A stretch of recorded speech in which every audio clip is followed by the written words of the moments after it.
जी लैल साहब सत श्री अकाल जी। सत श्री अकाल गिल साहब। ਤੁਸੀਂ ਇੱਕ ਨਾ ਗੱਲ ਆਪਾਂ ਜਦੋਂ ਸ਼ੋਅ ਸ਼ੁਰੂ ਨਹੀਂ ਸੀ ਕੀਤਾ ਜੀ, ਤੁਸੀਂ ਇੱਕ ਬੜੀ ਵਧੀਆ ਨਾ ਗੁਰੂ ਗ੍ਰੰਥ ਸਾਹਿਬ ਦੇ ਸ਼ਾਇਦ ਉਹ ਸਲੋਕ ਸੀਗੇ, ਤੁਸੀਂ ਉਹ ਉਚਾਰਨ ਕੀਤੇ ਸੀਗੇ। ਅਸੀਂ ਉਹਨਾਂ ਸਲੋਕਾਂ ਤੋਂ, ਮੈਂ ਚਾਹੁੰਦਾ ਕਿ ਉਹਨਾਂ ਸਲੋਕਾਂ ਤੋਂ ਆਪਾਂ ਗੱਲਬਾਤ ਸ਼ੁਰੂ ਕਰੀਏ। ਸੋ ਦੋਸਤੋ, ਜਿਸ ਤਰ੍ਹਾਂ ਤੁਸੀਂ ਜਾਣਦੇ ਹੋ ਕਿ ਇਸ ਪ੍ਰੋਗਰਾਮ ਖੁੰਡ ਚਰਚਾ ਦੇ ਵਿੱਚ ਅਸੀਂ ਹਰ ਰੋਜ਼ ਪੰਜਾਬ ਵਿਧਾਨ ਸਭਾ 2022 ਦੀਆਂ ਗੱਲਾਂ ਬਾਤਾਂ ਕਰਦੇ ਹਾਂ। ਉੱਥੇ ਅਸੀਂ ਥੋੜ੍ਹੀਆਂ ਹਲਕੀਆਂ ਫੁਲਕੀਆਂ ਅਸੀਂ ਹੋਰ ਵੀ ਗੱਲਾਂ ਬਾਤਾਂ ਕਰਾਂਗੇ। ਔਰ ਪਰਮਾਤਮਾ ਦੀ ਕਿਰਪਾ ਦੇ ਨਾਲ ਜ਼ਿੰਦਗੀ ਦੇ ਵਿੱਚ ਬਹੁਤ ਸਾਰੀਆਂ ਗੱਲਾਂ ਨੇ ਜਿਹੜੀਆਂ ਤੁਹਾਡੇ ਨਾਲ ਕਰਨੀਆਂ ਨੇ। ਔਰ ਇਸ ਸਮੇਂ ਪੂਰਾ ਜ਼ੋਰਾਂ ਸ਼ੋਰਾਂ ਦੇ ਨਾਲ ਪੰਜਾਬ ਵਿਧਾਨ ਸਭਾ ਇਲੈਕਸ਼ਨ 2022 ਵਿੱਚ ਗਹਿਮਾ ਗਹਿਮੀ ਚੱਲ ਰਹੀ ਹੈ। ਉਹ ਉਹਦੀ ਮੰਜੀ ਠੋਕਣ ਨੂੰ ਫਿਰਦਾ ਹੈ, ਉਹ ਉਹਦੀ ਮੰਜੀ ਠੋਕਣ ਨੂੰ ਫਿਰਦਾ ਹੈ। ਔਰ ਇਸੇ ਮੰਜੀ ਠੋਕਣ ਦੇ ਚੱਕਰ ਦੇ ਵਿੱਚ ਰਲੇਵੇਂ ਜਿਹੜੇ ਨੇ ਉਹ ਇੱਕ ਦੂਜੀਆਂ ਪਾਰਟੀਆਂ ਵੱਲ ਹੁੰਦੇ ਨਜ਼ਰ ਆ ਰਹੇ ਨੇ। ਉਧਰੋਂ ਜੱਸੀ ਜਸਰਾਜ ਜਿਹੜੇ ਕਿ ਪੰਜਾਬੀ ਗਾਇਕ ਸੀ, ਪਹਿਲਾਂ ਆਮ ਆਦਮੀ ਪਾਰਟੀ ਦਾ ਉਮੀਦਵਾਰ ਵੀ ਸੀ, ਬਠਿੰਡਾ ਹਲਕੇ ਤੋਂ ਉਹਨੇ ਚੋਣ ਲੜੀ ਸੀ। ਇਹ ਗੱਲ ਵੱਖਰੀ ਕਿ ਉਦੋਂ ਹਾਰ ਗਿਆ ਸੀ, ਉਹ ਭਾਜਪਾ ਵਿੱਚ ਸ਼ਾਮਲ ਹੋ ਗਿਆ।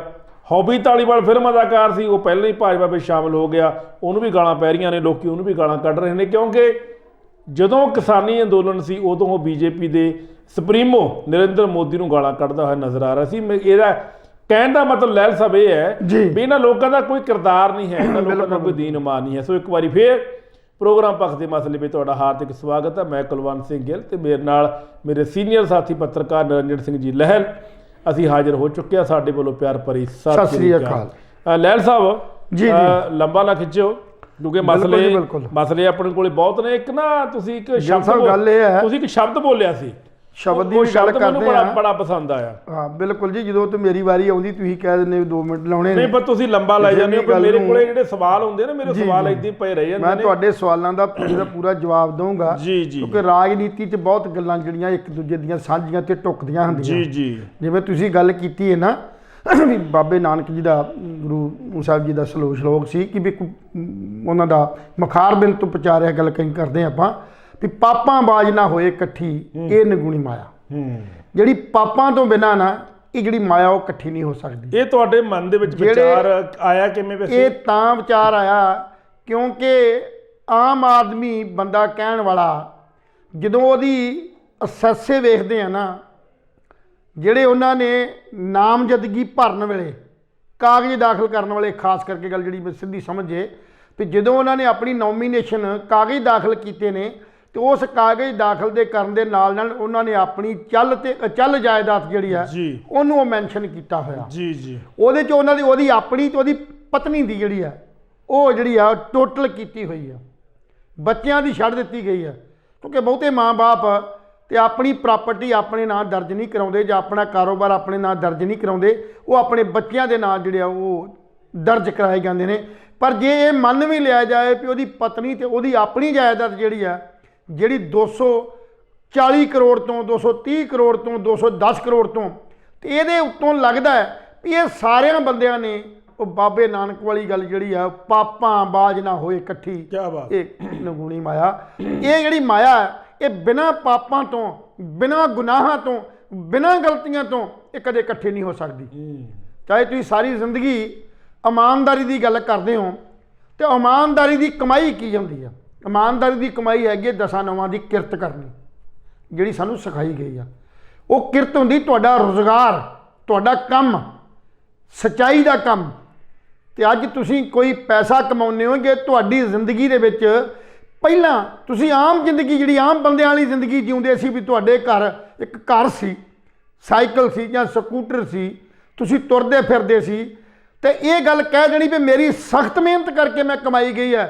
ਉਸ ਮਿਹਨਤ ਦੇ ਅੰਦਰ ਸਖਤ ਕੀਤੀ ਮਿਹਨਤ ਜਿਹੜੀ ਸੀ ਉਹਦੇ ਅੰਦਰ ਕਦੇ ਵੀ ਕਰੋੜਾਂ ਦੀ ਜਿਹੜੀ ਜਾਇਦਾਦ ਉਹ ਨਹੀਂ ਬਣਾਈ ਜਾ ਸਕਦੀ। ਬਿਲਕੁਲ ਲੈ, ਸਖਤ ਮਿਹਨਤ ਆਪਾਂ ਇਸ ਕਰਕੇ ਸਖਤ ਮਿਹਨਤ, ਹਾਂ ਆਪਣੇ ਅਕਾਊਂਟ 'ਚ 5-5 6-6 ਜੇ ਸਖਤ ਮਿਹਨਤ ਕੀਤਿਆਂ ਨਾ ਹੁੰਦੀ ਤੇ ਅੱਜ ਭਾਰਤ ਦੇ ਜਿਹੜੇ ਲੋਕ ਨੇ, ਭਾਰਤ ਦੇ ਜਿਹੜੇ ਮਜ਼ਦੂਰ ਨੇ, ਅੱਜ ਘੱਟੋ ਘੱਟ 80 ਜਿਹੜੇ ਨੇ, ਘੱਟੋ ਘੱਟ 8 ਕਰੋੜ ਲੋਕ ਭਾਰਤ ਦੇ ਜਿਹੜੇ ਨੇ ਉਹ ਗਰੀਬੀ ਰੇਖਾ ਤੋਂ ਥੱਲੇ ਰਹਿ ਰਹੇ ਨੇ।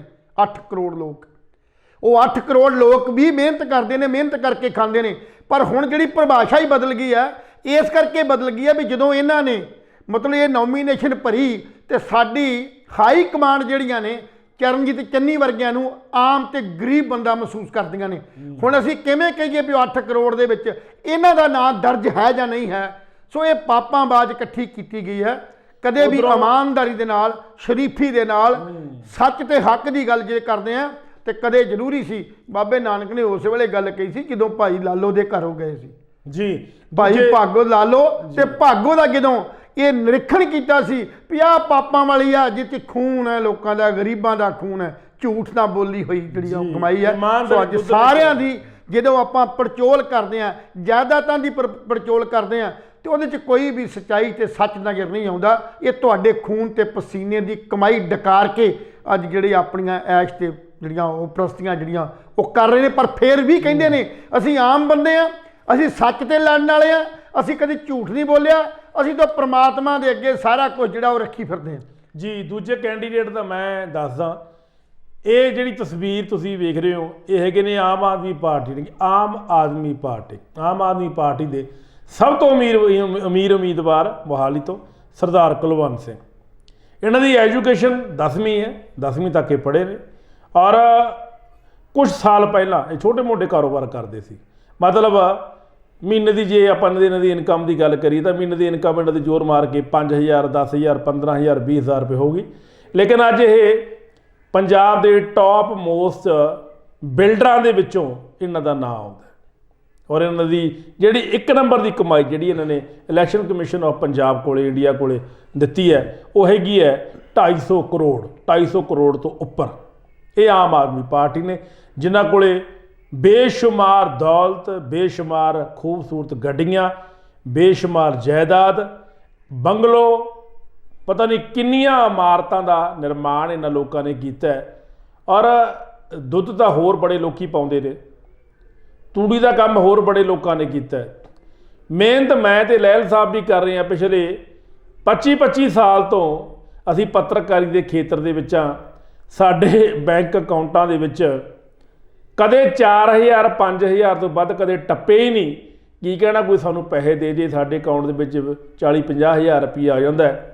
ਸਾਨੂੰ ਵੀ ਮਿਹਨਤ ਕਰਦਿਆਂ ਹੋ ਗਿਆ ਪਰ ਸਾਡੀ ਆਮਦਨ ਕਈ ਲੱਖ ਤਾਂ ਬਹੁਤ ਦੂਰ ਦੀ ਗੱਲ ਹੈ, ਲੱਖ ਵੀ ਨਹੀਂ ਕਦੇ ਹੋਈ। ਬਿਲਕੁਲ ਜੀ, ਬਿਲਕੁਲ। ਸੋ ਕਾਰਨ ਕੀ ਹੈ? ਅਸੀਂ ਬੋਲਦੇ ਹਾਂ ਆਪਣੇ ਗਲੇ ਤੋਂ, ਅਸੀਂ ਇਮਾਨਦਾਰੀ ਦੀ ਰੋਟੀ ਕਮਾਉਂਦੇ ਹਾਂ। ਉਹ ਗੱਲ ਸੀ ਵੀ ਇੰਨੀ ਵੱਡੀ ਬੇਸ਼ੁਮਾਰ ਦੌਲਤ ਬਿਨਾਂ ਪਾਪਾਂ ਤੋਂ ਇਕੱਠੀ ਕੀਤੀ ਨਹੀਂ ਜਾ ਸਕਦੀ, ਬਿਨਾਂ ਠੱਗੀਆਂ ਤੋਂ, ਚੋਰੀਆਂ ਤੋਂ ਨਹੀਂ ਕੀਤੀ ਜਾ ਸਕਦੀ। ਇਸੇ ਕਰਕੇ ਕਿਰਦਾਰ ਜਿਹੜੇ ਨੇ ਇਹਨਾਂ ਦੇ ਉਹ ਆਮ ਆਦਮੀ ਪਾਰਟੀ ਵਾਲੇ ਆ। ਆਮ ਆਦਮੀ ਪਾਰਟੀ ਦਾ ਮਾਪਦੰਡ ਡਾਮਾਡੋਲ ਹੁੰਦਾ ਨਜ਼ਰ ਆ ਰਿਹਾ। ਨੋ ਡਾਊਟ ਪੰਜਾਬ 'ਚ ਭਰਵਾਂ ਹੁੰਗਾਰਾ ਮਿਲ ਰਿਹਾ, ਚਾਰੇ ਪਾਸੇ ਭਗਵੰਤ ਮਾਨ ਦੀ ਬੱਲੇ ਬੱਲੇ ਹੋ ਰਹੀ ਹੈ, ਜੈ ਜੈਕਾਰ ਹੋ ਰਹੀ ਹੈ। ਪਿੰਡਾਂ ਵਿੱਚ ਜਾਂਦੇ ਆ, ਪਿੰਡਾਂ ਦੇ ਲੋਕ ਕਹਿੰਦੇ ਇਸ ਵਾਰ ਝਾੜੂ ਚੱਲੂ। ਪਿੰਡਾਂ 'ਚ ਜਾਂਦੇ ਆ, ਉਹ ਕਹਿੰਦੇ ਨੇ ਇਸ ਵਾਰ ਭਗਵੰਤ ਮਾਨ ਨੂੰ ਵੋਟ ਪਾਵਾਂਗੇ। ਪਿੰਡਾਂ ਵਿੱਚ ਜਾਂਦੇ ਆ, ਉਹ ਕਹਿੰਦੇ ਜੇ ਮੁੱਖ ਮੰਤਰੀ ਭਗਵੰਤ ਮਾਨ ਬਣਾਉਣਾ ਹੀ ਬਣਾਉਣਾ। ਲੇਕਿਨ ਲਹਿਲ ਸਾਹਿਬ ਤੁਹਾਡੀ ਮੈਨੂੰ ਇੱਕ ਗੱਲ ਬੜੀ ਪਸੰਦ ਆਈ ਜਦੋਂ ਆਪਾਂ ਸਟੂਡੀਓ ਤੋਂ ਬਾਹਰ ਗੱਲ ਕਰ ਰਹੇ ਸੀ ਕਿ ਆਮ ਆਦਮੀ ਪਾਰਟੀ ਨੂੰ ਸਰਕਾਰ ਤਾਂ ਬਣਾ ਦਿਆਂਗੇ ਪਰ ਤੁਸੀਂ ਬਹੁਤ ਵੱਡਾ ਇੱਕ ਹੋਰ ਗੁਨਾਹ ਕਰਨ ਜਾ ਰਹੇ ਹੋ ਪੰਜਾਬ ਦੇ ਲੋਕਾਂ ਨੂੰ। ਤੁਸੀਂ ਇਹ ਗੱਲ ਕਹੀ ਸੀ, ਮੈਨੂੰ ਗੱਲ ਤੁਹਾਡੀ ਹਜਮ ਆਈ ਵੀ ਹੈ ਨਹੀਂ ਵੀ ਹਜਮ ਆਈ।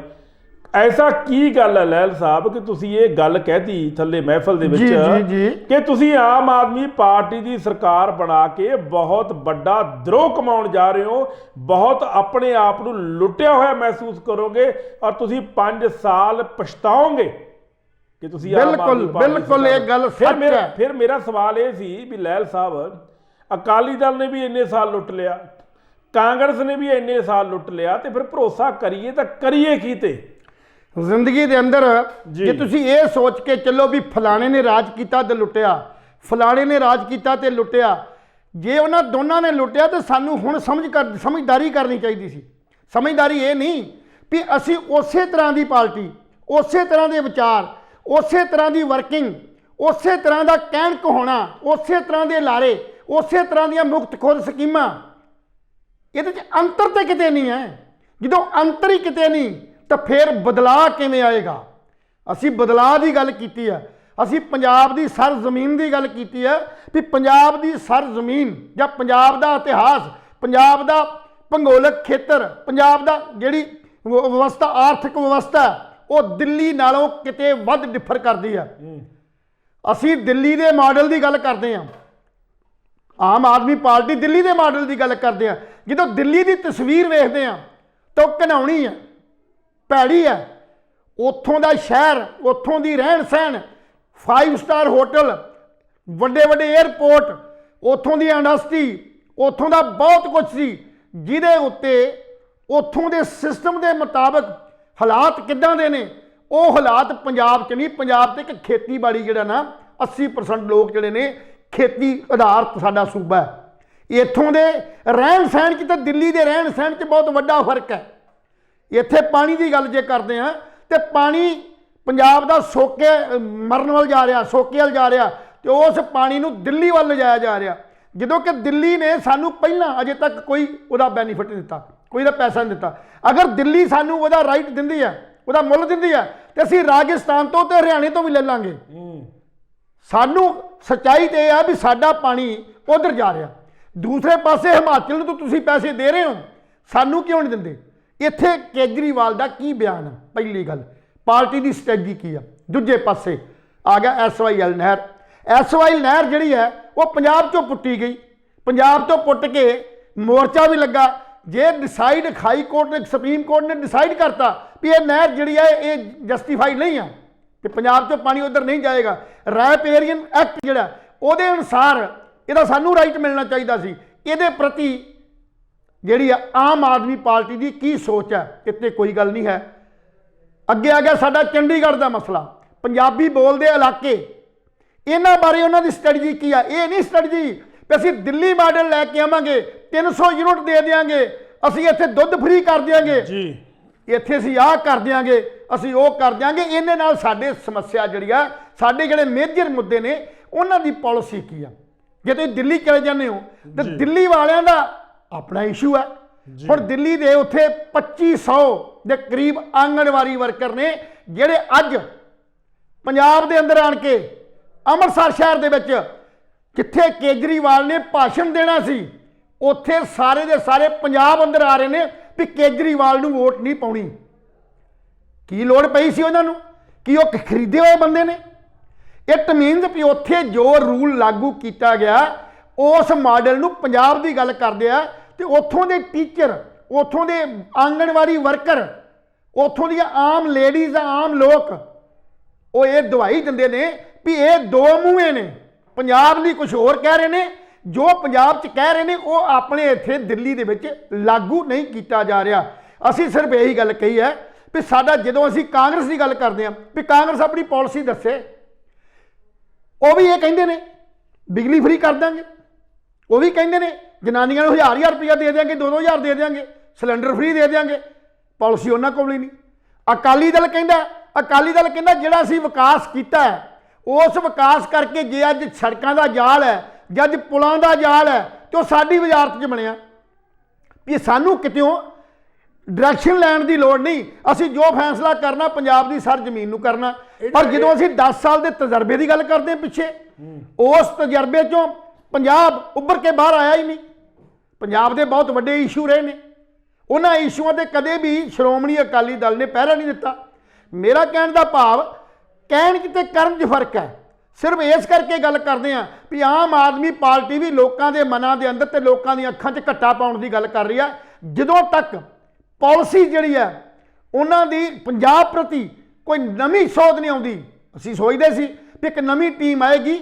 ਉਹ ਨਵੀਂ ਟੀਮ ਜਿਹੜੀ ਉਹਨੇ, ਕਿਉਂਕਿ ਕੇਜਰੀਵਾਲ ਨੇ ਖੁਦ ਕਿਹਾ ਸੀ ਵੀ ਮੈਂ ਇੱਕ ਨਵਾਂ ਪ੍ਰੋਗਰਾਮ ਲੈ ਕੇ ਆਊਂਗਾ। ਪ੍ਰੋਗਰਾਮ ਤੇ ਉਸ ਵੇਲੇ ਦੀ ਗੱਲ ਪਿਛਾਂਹ ਦੀ ਕਰਦਾ ਜਦੋਂ ਅੰਨਾ ਹਜ਼ਾਰੇ ਨੇ ਹਿੰਦੁਸਤਾਨ ਦੇ ਵਿੱਚ ਭ੍ਰਿਸ਼ਟਾਚਾਰ ਦੇ ਖਿਲਾਫ ਲੋਕਪਾਲ ਬਣਾਉਣ ਦੀ ਮੰਗ ਕੀਤੀ ਸੀ, ਤੇ ਸਾਰਾ ਹਿੰਦੁਸਤਾਨ ਅੰਨਾ ਹਜ਼ਾਰੇ ਦੇ ਨਾਲ ਭੁੱਖਾ ਧਿਆਇਆ ਦਿੱਲੀ ਦੀਆਂ ਸੜਕਾਂ ਦੇ ਉੱਤੇ, ਦਿੱਲੀ ਦੇ ਉੱਥੇ ਪਰੇਡ ਗਰਾਊਂਡ 'ਚ ਇਕੱਠਾ ਹੋਇਆ। ਉਸ ਵੇਲੇ ਕੇਜਰੀਵਾਲ ਕਿਉਂ ਭੱਜਿਆ ਸੀ? ਕੇਜਰੀਵਾਲ ਨੇ ਖੁਦ ਮੰਗ ਕੀਤੀ ਸੀ ਵੀ ਮੈਂ ਲੋਕਪਾਲ ਬਣਾਉਂਗਾ। ਕੀ ਅੱਜ ਲੋਕਪਾਲ ਬਣ ਗਿਆ? ਕੇਜਰੀਵਾਲ ਨੇ ਗੱਲ ਕਹੀ ਸੀ ਵੀ ਮੈਂ ਦੂਜੀਆਂ ਪਾਰਟੀਆਂ 'ਚੋਂ ਭਗੌੜੇ ਤੇ ਗੰਦ ਨੂੰ ਆਪਣੇ ਅੰਦਰ ਨਹੀਂ ਲਾਉਂਗਾ। ਅੰਦਰ ਤੇ ਕੀ ਲੈਣਾ ਸੀ? ਮੈਂਬਰ ਕੀ ਬਣਾਉਣਾ ਸੀ? ਉਹਨਾਂ ਤਾਂ ਆਪਾਂ ਟਿਕਟਾਂ ਦੇ ਦਿੱਤੀਆਂ। ਜੇ ਕੁਲਵੰਤ ਸਿੰਘ ਮੋਹਾਲੀ ਦੇ ਅੰਦਰ ਕੁਲਵੰਤ ਸਿੰਘ ਨੂੰ ਟਿਕਟ ਦਿੱਤੀ ਗਈ ਹੈ, ਉਹ ਇੱਕ ਦਿਨ ਪਹਿਲਾਂ ਤੇ ਜੁਆਇਨਿੰਗ ਕੀਤੀ ਉਹਨੇ। ਮੇਰਾ ਕਹਿਣ ਦਾ ਕੁਲਵੰਤ ਜੀ ਗੱਲ ਇਹ ਹੈ ਵੀ ਜਦੋਂ ਸੋਚ ਕਾਂਗਰਸ ਦੀ ਵੀ ਉਹੀ ਹੈ, ਅਕਾਲੀ ਦਲ ਦੀ ਵੀ ਉਹੀ ਹੈ ਤੇ ਆਪ ਦੀ ਵੀ ਉਹੀ ਹੈ, ਫਿਰ ਇਹ ਨਹੀਂ ਵੀ ਪਹਿਲੇ ਲੋਕਾਂ ਨੇ ਦੂਜੇ ਕਾਂਗਰਸ ਨੇ ਲੁੱਟਿਆ, ਅਕਾਲੀਆਂ ਨੇ ਲੁੱਟਿਆ, ਹੁਣ ਇਹਨਾਂ ਲੁੱਟਣ ਦਾ ਟਾਈਮ ਦੇ ਦਈਏ। ਨਹੀਂ, ਸਭ ਤੋਂ ਵੱਡੀ ਗਲਤੀ ਆ। ਅਸੀਂ ਇਹ ਸੋਚਦੇ ਹਾਂ ਵੀ ਅਸੀਂ ਉਹਨਾਂ ਨੂੰ ਸਵਾਲ ਕਰੀਏ ਵੀ ਤੁਹਾਡੇ ਕੋਲ ਪੰਜਾਬ ਨੂੰ ਉੱਪਰ ਚੁੱਕਣ ਲਈ, ਪੰਜਾਬ ਦੇ ਵਿਕਾਸ ਲਈ, ਪੰਜਾਬ ਦਾ ਖਜ਼ਾਨਾ ਭਰਨ ਲਈ ਕਿਹੜੀ ਪਾਲਿਸੀ ਆ ਜੀ। ਵੈਸੇ ਮੁਫਤਖੋਰ ਜੇ ਦੇ ਦਈਏ ਸਕੀਮਾਂ ਦੇ ਕਈ, ਜੇ ਅੰਦਰੋਂ ਹੁਣ ਬਹੁਤ ਬੰਦੇ ਆਮ ਆਦਮੀ ਪਾਰਟੀ ਦੇ ਜਿਹੜੇ ਪੁਰਾਣੇ ਵਰਕਰ ਸੀ, ਜਿਹਦੇ ਵਿੱਚ ਜੱਸੀ ਜਸਰਾਜ ਦੀ ਗੱਲ ਕਰਦੇ ਹਾਂ। ਜੱਸੀ ਜਸਰਾਜ ਉਹ ਬੰਦਾ ਪੰਜਾਬ ਦਾ ਹੈ ਜਿਸ ਬੰਦੇ ਨੇ ਸਭ ਤੋਂ ਪਹਿਲਾਂ ਜਿਹੜਾ ਉਹ ਬੂਟਾ ਹੈ ਪੰਜਾਬ ਦੇ ਅੰਦਰ, ਜਿੱਦਾਂ ਸੁੱਚਾ ਸਿੰਘ ਛੋਟੇਪੁਰ ਹੋਣੀ, ਤੇ ਇਹ ਜਿਹੜਾ ਜਸਰਾਜ ਆ ਇਹਨੇ ਲਾਇਆ ਸੀ। ਅੱਜ ਜਸਰਾਜ ਕਿਉਂ ਛੱਡ ਕੇ ਜਾ ਰਿਹਾ, ਸੁੱਚਾ ਸਿੰਘ ਕਿਉਂ ਛੱਡ ਕੇ ਗਿਆ, ਜਾਂ ਖਹਿਰਾ ਸੁਖਪਾਲ ਖਹਿਰਾ ਕਿਉਂ ਛੱਡ ਕੇ ਗਿਆ, ਕਿਉਂ ਫੁਲਕਾ ਛੱਡ ਕੇ ਗਿਆ।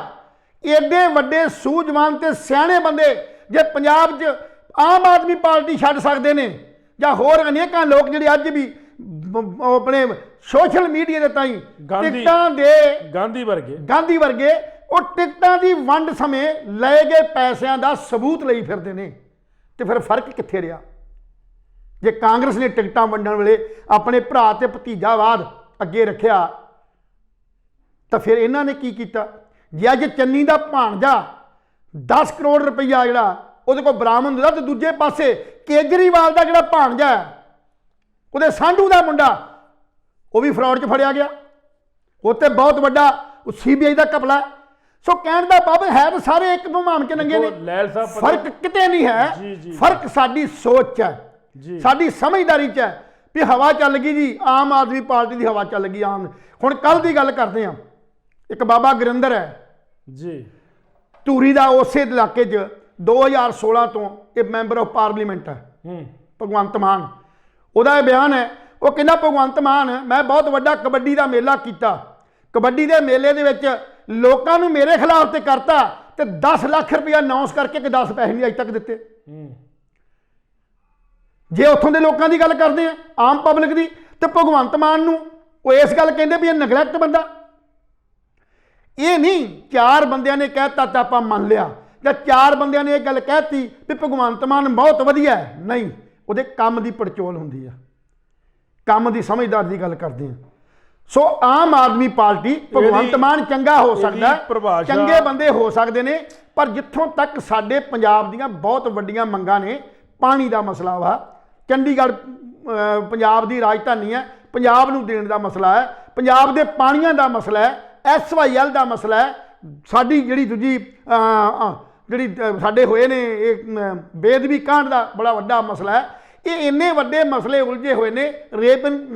ਰੇਪੀਅਰ ਜਿਹੜਾ ਕਾਨੂੰਨ ਹੈ ਉਹਦਾ ਸਾਡਾ ਮਸਲਾ ਹੈ।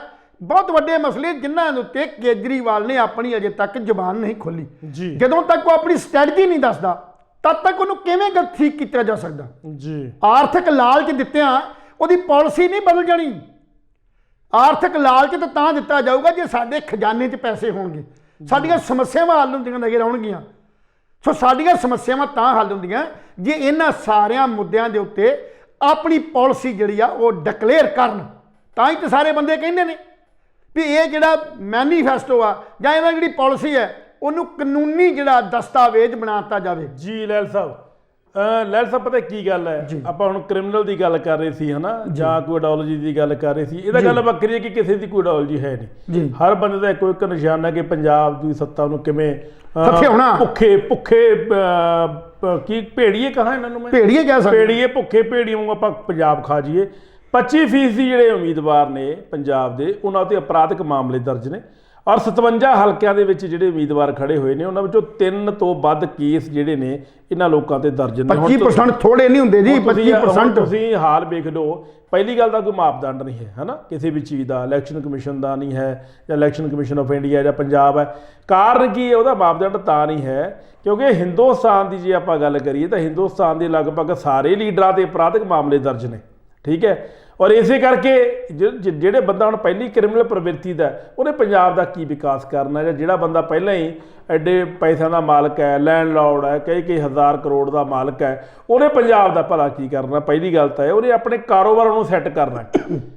ਪੋਲੀਟੀਕਲ ਦੇ ਵਿੱਚ ਜਿਹੜਾ ਬੰਦਾ ਕਾਰੋਬਾਰੀ ਹੈ ਉਹ ਕਦੇ ਤੁਹਾਡਾ ਸੇਵਕ ਨਹੀਂ ਹੋ ਸਕਦਾ। ਪਹਿਲੀ ਗੱਲ ਤਾਂ ਇਹ ਹੈ, ਜਿਹੜਾ ਬੰਦਾ ਕਾਰੋਬਾਰ ਕਰਦਾ ਉਹ ਤੁਹਾਡੀ ਕੋਈ ਵੀ ਕੰਮ ਨਹੀਂ ਕਰ ਸਕਦਾ। ਕਾਰਨ ਕੀ, ਉਹਨੇ ਸਭ ਤੋਂ ਪਹਿਲਾਂ ਆਪਣੇ ਕਾਰੋਬਾਰ ਸੈੱਟ ਕਰਨੇ ਨੇ। ਆਪਣੇ ਕਾਰੋਬਾਰ ਦੇ ਸੰਬੰਧ ਵਿੱਚ ਜਿੰਨੇ ਵੀ ਲੋਕ ਨੇ ਉਹਨਾਂ ਨੇ ਯੂਜ਼ ਕਰਨਾ ਕਿ ਵੀ ਇਹਨੂੰ ਯੂਜ਼ ਕਰ ਲਾ, ਉਹਨੂੰ ਯੂਜ਼ ਕਰਨਾ। ਸੋ ਪੰਜਾਬ ਦੇ ਵਿੱਚ ਇਹੀ ਕੁਝ ਹੋ ਰਿਹਾ ਔਰ ਪੰਜਾਬ ਦੇ ਵਿੱਚ ਇਸ ਸਮੇਂ ਹਾਲਾਤ ਵੱਧ ਤੋਂ ਬੱਤਰ ਹੋਏ ਪਏ ਨੇ। ਲਹਿਲ ਸਾਹਿਬ, ਦਾਰੂ ਸ਼ਰੇਆਮ ਚੱਲ ਪਈ, ਨਸ਼ਾ ਹਮੇਸ਼ਾ ਸ਼ਰੇਆਮ ਚੱਲ ਪਿਆ। ਸਿਰਫ ਵੋਟਰਾਂ ਨੂੰ ਫਸਾਉਣ ਵਾਸਤੇ, ਲੁਭਾਉਣ ਵਾਸਤੇ ਡੋਰ ਟੂ ਡੋਰ ਕੈਂਪੇਨ ਚੱਲ ਰਹੀ ਹੈ। ਸ਼ਰੇਆਮ ਨੋਟ ਚੜ੍ਹ ਰਹੇ ਨੇ। ਹਾਲਾਂਕਿ ਚਲੋ ਆਪਣੇ ਕੋਲ ਕੋਈ ਇਹਦਾ ਪੁਖਤਾ ਕੋਈ ਪ੍ਰਮਾਣ ਜਾਂ ਸਬੂਤ ਨਹੀਂ ਆਏ ਵੀ ਨੋਟ ਪੈਸੇ ਬਣਦੇ ਨੇ, ਪਰ ਸੂਤਰਾਂ ਦੇ ਹਵਾਲੇ ਨਾਲ ਉਹ ਗੱਲਾਂ ਨਿਕਲ ਕੇ ਬਾਹਰ ਆ ਰਹੀਆਂ ਨੇ ਕਿ ਵੋਟਾਂ ਵਿਕਣੀਆਂ ਸ਼ੁਰੂ ਹੋ ਗਈਆਂ। ਆ ਪਿੱਛੇ ਜੇ ਰਾਜਾ ਵੜਿੰਗ ਦਾ ਵੀ ਕਾਰਡੀਓ ਆਇਆ ਸੀ ਵੀ ਮਜ਼ਬੀਆਂ ਦੀਆਂ ਵੋਟਾਂ ਜਾਂ ਸ਼ਡਿਊਲ ਕਾਸਟਾਂ ਦੀਆਂ ਵੋਟਾਂ ਦਾ ਹਜ਼ਾਰ 'ਚ ਚੱਕ ਲਓ ਯਾਰ, ਹਜ਼ਾਰ ਰੁਪਏ 'ਚ ਵੋਟ ਵਿਕਦੀ ਹੈ। ਤੁਸੀਂ ਸੋਚੋ ਲਹਿਲ ਸਾਹਿਬ ਜੀ ਵੀ ਜਿਹੜੇ ਬੰਦੇ ਹਜ਼ਾਰ ਰੁਪਏ 'ਚ ਵੋਟ ਖਰੀਦਦੇ ਨੇ ਜਾਂ ਵੋਟ ਵਿਕਦੀ ਹੈ, ਉਹ ਕੀ ਲੋਕਾਂ ਤੋਂ ਵਿਕਾਸ ਚਾਹੁੰਦੇ ਨੇ, ਕੀ ਲੋਕਾਂ ਦਾ ਵਿਕਾਸ ਕਰਾਉਣਗੇ? ਵਿਕਾਸ ਦਾ ਤੇ ਇਹਨਾਂ ਦੇ ਕੋਲੇ ਇਸ਼ੂ ਹੀ ਕੋਈ ਨਹੀਂ। ਜੇ ਰਾਜਾ ਵੜਿੰਗ ਦੀ ਗੱਲ ਕਰਦੇ ਹਾਂ ਤੇ ਰਾਜਾ ਵੜਿੰਗ ਕੋਲ ਕੋਈ ਇਹੋ ਜਿਹੀ ਪਾਲਿਸੀ ਨਹੀਂ। ਉਹਦੀ ਪਾਲਿਸੀ ਪਤਾ ਕੀ ਆ ਵੀ ਭਰਾਓ ਮੇਰੀ ਮੁੱਛ ਨੀਵੀਂ ਨਾ ਹੋ ਜੇ, ਬਸ ਉਹਦੀ ਮੁੱਛ ਦਾ ਉਹਨੂੰ ਚਿੰਤਾ ਹੈ ਵੀ ਮੇਰੀ ਮੁੱਛ ਨਾ ਨੀਵੀਂ ਹੋਵੇ ਤਾਂ ਵੋਟ ਪਾਓ। ਉਹ ਭੜਿਓ ਕਿਉਂ ਲੋਕਾਂ ਨੂੰ ਮੂਰਖ ਬਣਾਇਆ? ਤੁਹਾਡੀ ਮੁੱਛ ਦਾ ਲੈਣ ਦੇਣ ਕੀ ਆ ਲੋਕਾਂ ਨਾਲ? ਬਿਲਕੁਲ, ਲੋਕਾਂ ਨੂੰ ਤੁਹਾਡਾ ਕੰਮ ਚਾਹੀਦਾ, ਤੁਹਾਡੀ ਪਾਲਿਸੀ ਚਾਹੀਦੀ ਹੈ, ਸੁਧਾਰ ਚਾਹੀਦਾ। ਅਸੀਂ ਉਹ ਸੁਧਾਰ ਕਰਨਾ ਚਾਹੁੰਦੇ ਹਾਂ ਜਿਹੜੀ ਗੱਲ ਤੁਸੀਂ ਆਪ ਖੁਦ ਕਰਦੇ ਹੋ ਵੀ ਅਸੀਂ ਟਰਾਂਸਪੋਰਟ ਜਿਹੜੀ ਹੈ ਉਹ ਪ੍ਰਾਈਵੇਟ ਹੱਥਾਂ ਸੁੱਖ ਹੋ ਕੇ ਗਵਰਨਮੈਂਟ ਸੈਕਟਰ 'ਚ ਲੈ ਕੇ ਆਉਣੀ ਆ ਜੀ। ਅਸੀਂ ਤੁਹਾਡੀ ਪਾਲਿਸੀ ਦੀ ਇਹ ਸਪੋਰਟ ਕਰਨੀ ਚਾਹੁੰਦੇ ਸੀ ਵੀ ਤੁਸੀਂ ਸ਼ਰਾਬ ਦਾ ਜਿਹੜਾ ਧੰਦਾ ਇਹ ਸਾਰੇ ਦੀ ਕਾਰਪੋਰੇਸ਼ਨ ਬਣਾ ਦਿਓ, ਸਰਕਾਰੀ ਖਜ਼ਾਨੇ 'ਚ ਪੈਸਾ ਜਮ੍ਹਾਂ ਹੋਵੇ। ਦੂਜੇ ਪਾਸੇ ਰੇਤ ਮਾਫੀਏ ਦਾ ਸਾਰਾ ਸਿਸਟਮ ਜਿਹੜਾ ਇਹ ਕਾਰਪੋਰੇਸ਼ਨ ਦੇ ਸਰਕਾਰ ਦੇ ਅੰਡਰ ਆ ਜੇ, ਇਹਦਾ ਟੈਕਸ ਸਾਡੇ ਹੱਥ 'ਚ। ਪਰ ਤੁਸੀਂ ਇਹਨਾਂ ਨੂੰ ਤਾਂ ਨਹੀਂ ਕਰ ਸਕੇ ਸਰਕਾਰੀ, ਪਰ ਜਿਹੜੀਆਂ ਸਰਕਾਰੀ ਜ਼ਮੀਨਾਂ ਪਈਆਂ ਸੀ ਉਹ ਤੁਸੀਂ ਜ਼ਰੂਰ ਗਿਰਵੀ ਰੱਖਤੀਆਂ ਜੀ। ਉਧਰ ਤੁਸੀਂ ਉਹ ਸਾਰੀਆਂ ਜ਼ਮੀਨਾਂ ਵੇਚ ਕੇ ਤਨਖਾਹਾਂ ਵਾਲੇ ਪਾਸੇ ਚਲੇ ਗਏ ਹੋ, ਤਨਖਾਹ ਦੇਣ ਲਈ, ਪਰ ਵਿਕਾਸ ਵੱਲ ਨਹੀਂ ਵਧੇ ਜੀ। ਪਾਲਿਸੀ ਸਾਰਿਆਂ ਦੀ ਸੇਮ ਹੈ। ਔਰ ਜੇ ਕਿਤੇ ਕੁਲਵੰਤ ਗਿੱਲ ਜੀ ਆਪਾਂ ਗੱਲ ਕਰਦੇ ਹਾਂ ਨਾ, ਜੇ ਕਾਂਗਰਸ ਦੀ ਪਾਲਿਸੀ ਚੰਗੀ ਹੁੰਦੀ ਜੀ, ਅਕਾਲੀਆਂ ਦੀ ਚੰਗੀ ਹੁੰਦੀ, ਆਮ ਆਦਮੀ ਦੀ ਚੰਗੀ ਹੁੰਦੀ, ਤੇ ਕਦੇ ਵੀ ਕੋਈ ਆਗੂ ਇਹਨਾਂ ਪਾਰਟੀਆਂ ਚੋਂ ਟੁੱਟ ਕੇ ਟਿਕਟ ਦਾ ਲਾਲਚ ਖਣੋ ਕਦੇ ਬਾਹਰ ਨਾ ਜਾਂਦੇ। ਜੇ ਮੈਂ ਗੱਲ ਦੁਬਾਰਾ ਦੁਹਰਾਉਣ ਲੱਗਾ, ਜੇ ਕਿਸੇ ਇਹਨਾਂ ਰਾਜਨੀਤਿਕ ਪਾਰਟੀਆਂ ਦੀ ਪਾਲਿਸੀ ਚੰਗੀ ਹੁੰਦੀ, ਵਧੀਆ ਹੁੰਦੀ, ਪੰਜਾਬ ਨੂੰ ਚੰਗੇ ਵਿਕਾਸ ਵੱਲ ਲੈ ਕੇ ਜਾਂਦੀ, ਤੇ ਕਦੇ ਵੀ ਕੋਈ ਆਗੂ ਇਸ ਕਰਕੇ ਛੱਡਦਾ ਨਾ ਪਾਰਟੀ ਤੇ ਮੈਨੂੰ ਟਿਕਟ ਨਹੀਂ ਮਿਲੀ, ਉਹ ਜਦੋਜਹਿਦ ਕਰਦਾ, ਉਹ ਲੜਦਾ ਜੀ। ਪਰ ਇੱਥੇ ਤਾਂ ਲਾਲਚ ਵਸ ਹੋ ਕੇ, ਕਿਉਂਕਿ ਪਾਲਿਸੀ ਦਾ ਲੈਣ ਦੇਣ ਕੋਈ ਨਹੀਂ। ਮਿਸਾਲ ਦੇ ਰਿਹਾ ਬਲਵਿੰਦਰ ਲਾਡੀ ਦੀ ਜੀ, ਹਰਗੋਬਿੰਦਪੁਰ ਵਾਲੇ ਦੀ। ਉਹ ਬੰਦਾ ਨਿਰਾਸ਼ ਹੋ ਕੇ ਮੈਨੂੰ ਟਿਕਟ ਨਹੀਂ ਮਿਲਣੀ, ਅਗਲੇ ਦਿਨ ਭਾਜਪਾ 'ਚ ਸ਼ਾਮਲ ਹੋ ਜਾਂਦਾ। ਜਦੋਂ ਭਾਜਪਾ 'ਚ ਜਾਂਦਾ ਉਹਨੂੰ ਲਾਲਚ ਦੇ ਦਿੱਤਾ ਜਾਂਦਾ ਦੂਜੇ ਦਿਨ ਚਰਨਜੀਤ ਚੰਨੀ ਵੱਲੋਂ ਵੀ ਤੂੰ ਵਾਪਸ ਆ ਜਾ, ਸਾਡਾ ਨੱਕ ਵੱਢਿਆ ਜਾਂਦਾ, ਤੂੰ ਵਾਪਸ ਆ, ਤੈਨੂੰ ਜੋ ਕਹੇਗਾ ਦੇ ਦਾਂਗੇ। ਲਾਲਚ ਵਸ ਹੋ ਕੇ ਅਗਲੇ ਦਿਨ ਬਾਅਦ 24 ਘੰਟਿਆਂ ਬਾਅਦ ਉਹ ਫਿਰ ਕਾਂਗਰਸ ਜੁਆਇਨ ਕਰ ਲੈਂਦਾ। ਮੈਂ ਉਸ ਵੇਲੇ ਪੁੱਛਦਾ ਵੀ ਕਾਂਗਰਸ ਕਿਹੜੀਆਂ ਕਮਜ਼ੋਰੀਆਂ ਸੀ ਜਿਹਦੇ ਕਰਕੇ, ਕਿਹੜੀ ਪਾਲਿਸੀ ਦੇ ਖਿਲਾਫ ਉਹ ਲੜਿਆ ਸੀ ਤੇ ਉਹਦੀ ਪਾਲਿਸੀ ਦੇ ਮੁਤਾਬਕ ਉਹ ਰਾਈਟ ਲੋਕਾਂ ਨੂੰ ਨਹੀਂ ਮਿਲ ਪਾਏ, ਰੋਸ ਵਜੋਂ ਨੇ ਅਸਤੀਫਾ ਦੇ ਕੇ ਭਾਜਪਾ ਚਲ ਗਿਆ। ਔਰ ਕਿਹੜੇ ਕਾਰਨ ਸੀ ਵੀ ਭਾਜਪਾ ਨੂੰ ਰਾਤੋਂ ਰਾਤ ਛੱਡਤਾ? ਵੀ ਉਹਨੇ ਪਤਾ ਨਹੀਂ ਉਹਦਾ ਮੈਨੀਫੈਸਟੋ ਪੜ੍ਹਿਆ, ਜਾਂ ਉਹਨਾਂ ਦਾ ਕੋਈ ਸੰਵਿਧਾਨ ਪੜ੍ਹਿਆ, ਜਾਂ ਉਹਨਾਂ ਦੀ ਕੋਈ ਪਾਲਿਸੀ ਪੜ੍ਹੀ, ਜਾਂ ਉਹਨੇ ਉਹਦਾ ਇਤਿਹਾਸ ਵੇਖਿਆ। 24 ਘੰਟਿਆਂ 'ਚ ਇਹਨਾਂ ਸਾਰੀਆਂ ਗੱਲਾਂ 'ਚੋਂ ਕਿਹੜੀ ਗੱਲ ਸੀ ਜਿਹਦੇ ਕਰਕੇ ਵਾਪਸ ਜੋ ਫਿਰ ਚਲ ਗਿਆ? ਹੁਣ ਕੱਲ ਕੀ ਹੋਇਆ, ਜਦੋਂ ਕਾਂਗਰਸ ਨੇ ਉਹ ਗਲਵੱਕੜੀ ਤੋੜਤੀ, ਉਹਦੇ ਦੂਸਰੇ ਬੰਦੇ ਨੂੰ ਟਿਕਟ ਦੇਤੀ, ਤੇ ਸਰਦਾਰ ਜੀ ਫਿਰ ਸ਼ਿਫਟ ਹੋ ਕੇ ਫਿਰ ਭਾਜਪਾ ਦੀ ਗਲਵੱਕੜੀ ਪੈ ਗਈ। ਕਿਹੜੀ ਪਾਲਿਸੀ ਸੀ, ਕਿਸ ਆਧਾਰ ਦੇ ਉੱਤੇ, ਕੀ ਮਾਪਦੰਡ ਸੀ ਇਹਨਾਂ ਲੋਕਾਂ ਦਾ? ਕੋਈ ਮਾਪਦੰਡ ਨਹੀਂ। ਮਾਪਦੰਡ ਤਾਂ ਇਹੀ ਕਰਕੇ ਤੇ ਮੈਂ ਆਮ ਆਦਮੀ ਪਾਰਟੀ ਦੇ ਹੱਥਾਂ 'ਚ ਰਾਜ ਦੇਣ ਦੀ ਜਿਹੜੀ ਗੱਲ ਕਰਦਾ, ਇਹ ਸਿਰਫ ਇਸੇ ਕਰਕੇ ਕਰਦਾ ਵੀ ਆਪਾਂ ਲੋਕਾਂ ਨੂੰ ਭੁਲੇਖਾ ਹੈ ਉਹ ਸਾਡਾ ਸਿਸਟਮ ਮਾੜਾ। ਜਦ ਤੱਕ ਸਾਡੇ ਸਿਸਟਮ 'ਚ ਸੁਧਾਰ ਨਹੀਂ ਹੁੰਦਾ, ਹੁਣ ਕੁਝ ਲੋਕ ਕਹਿਣਗੇ ਵੀ ਬਾਹਰ ਰਹਿ ਕੇ ਕਿਵੇਂ ਸੁਧਾਰ ਹੋਊ? ਸੁਧਾਰ ਹੋਊਗਾ ਇਸ ਕਰਕੇ ਵੀ ਲੋਕ ਜਦ ਤੱਕ ਇਕੱਠੇ ਨਹੀਂ ਹੋਣਗੇ, ਜਵਾਬ ਨਹੀਂ ਮੰਗਣਗੇ ਜੀ, ਤਿਆਰੀ ਨਹੀਂ ਕਰਨਗੇ। ਅੱਜ ਕਿਸਾਨ ਜਥੇਬੰਦੀਆਂ ਇਸ ਕਰਕੇ ਹੀ ਮੈਦਾਨ 'ਚ ਆਈਆਂ ਨੇ 22 ਜਥੇਬੰਦੀਆਂ ਵੀ ਅਸੀਂ ਸਿਸਟਮ ਦੇ ਅੰਦਰ ਘੁੱਸਾਂਗੇ, ਅਸੀਂ ਇਹ ਸਿਸਟਮ ਦੇ ਵਿੱਚ ਰਹਿ ਕੇ ਅਸੀਂ ਇਹਨਾਂ ਦੇ ਅੰਦਰ ਜਾਂਦੇ ਹਾਂ, ਚੋਣਾਂ ਲੜਦੇ ਹਾਂ, ਚੋਣਾਂ ਲੜ ਕੇ ਆਪਣੀ ਸਰਕਾਰ ਬਣਾਵਾਂਗੇ ਤੇ ਸਿਸਟਮ ਸੁਧਾਰ ਦਾਂਗੇ। ਇਹ ਐਡਾ ਸੌਖਾ ਨਹੀਂ। ਅੱਜ ਲੋਕੀ ਕਿਸਾਨ ਜਥੇਬੰਦੀਆਂ ਨੂੰ ਮੂੰਹ ਕਿਉਂ ਨਹੀਂ ਲਾ ਰਹੇ ਉਹਨਾਂ ਦੇ ਆਗੂਆਂ ਨੂੰ? ਕਿਉਂਕਿ ਉਹ ਵੀ ਇਸੇ ਲਹਿਰ 'ਚ ਇਸੇ ਸਿਸਟਮ 'ਚ ਢੁੱਕਣ ਦੀ ਕੋਸ਼ਿਸ਼ ਕਰ ਰਹੇ।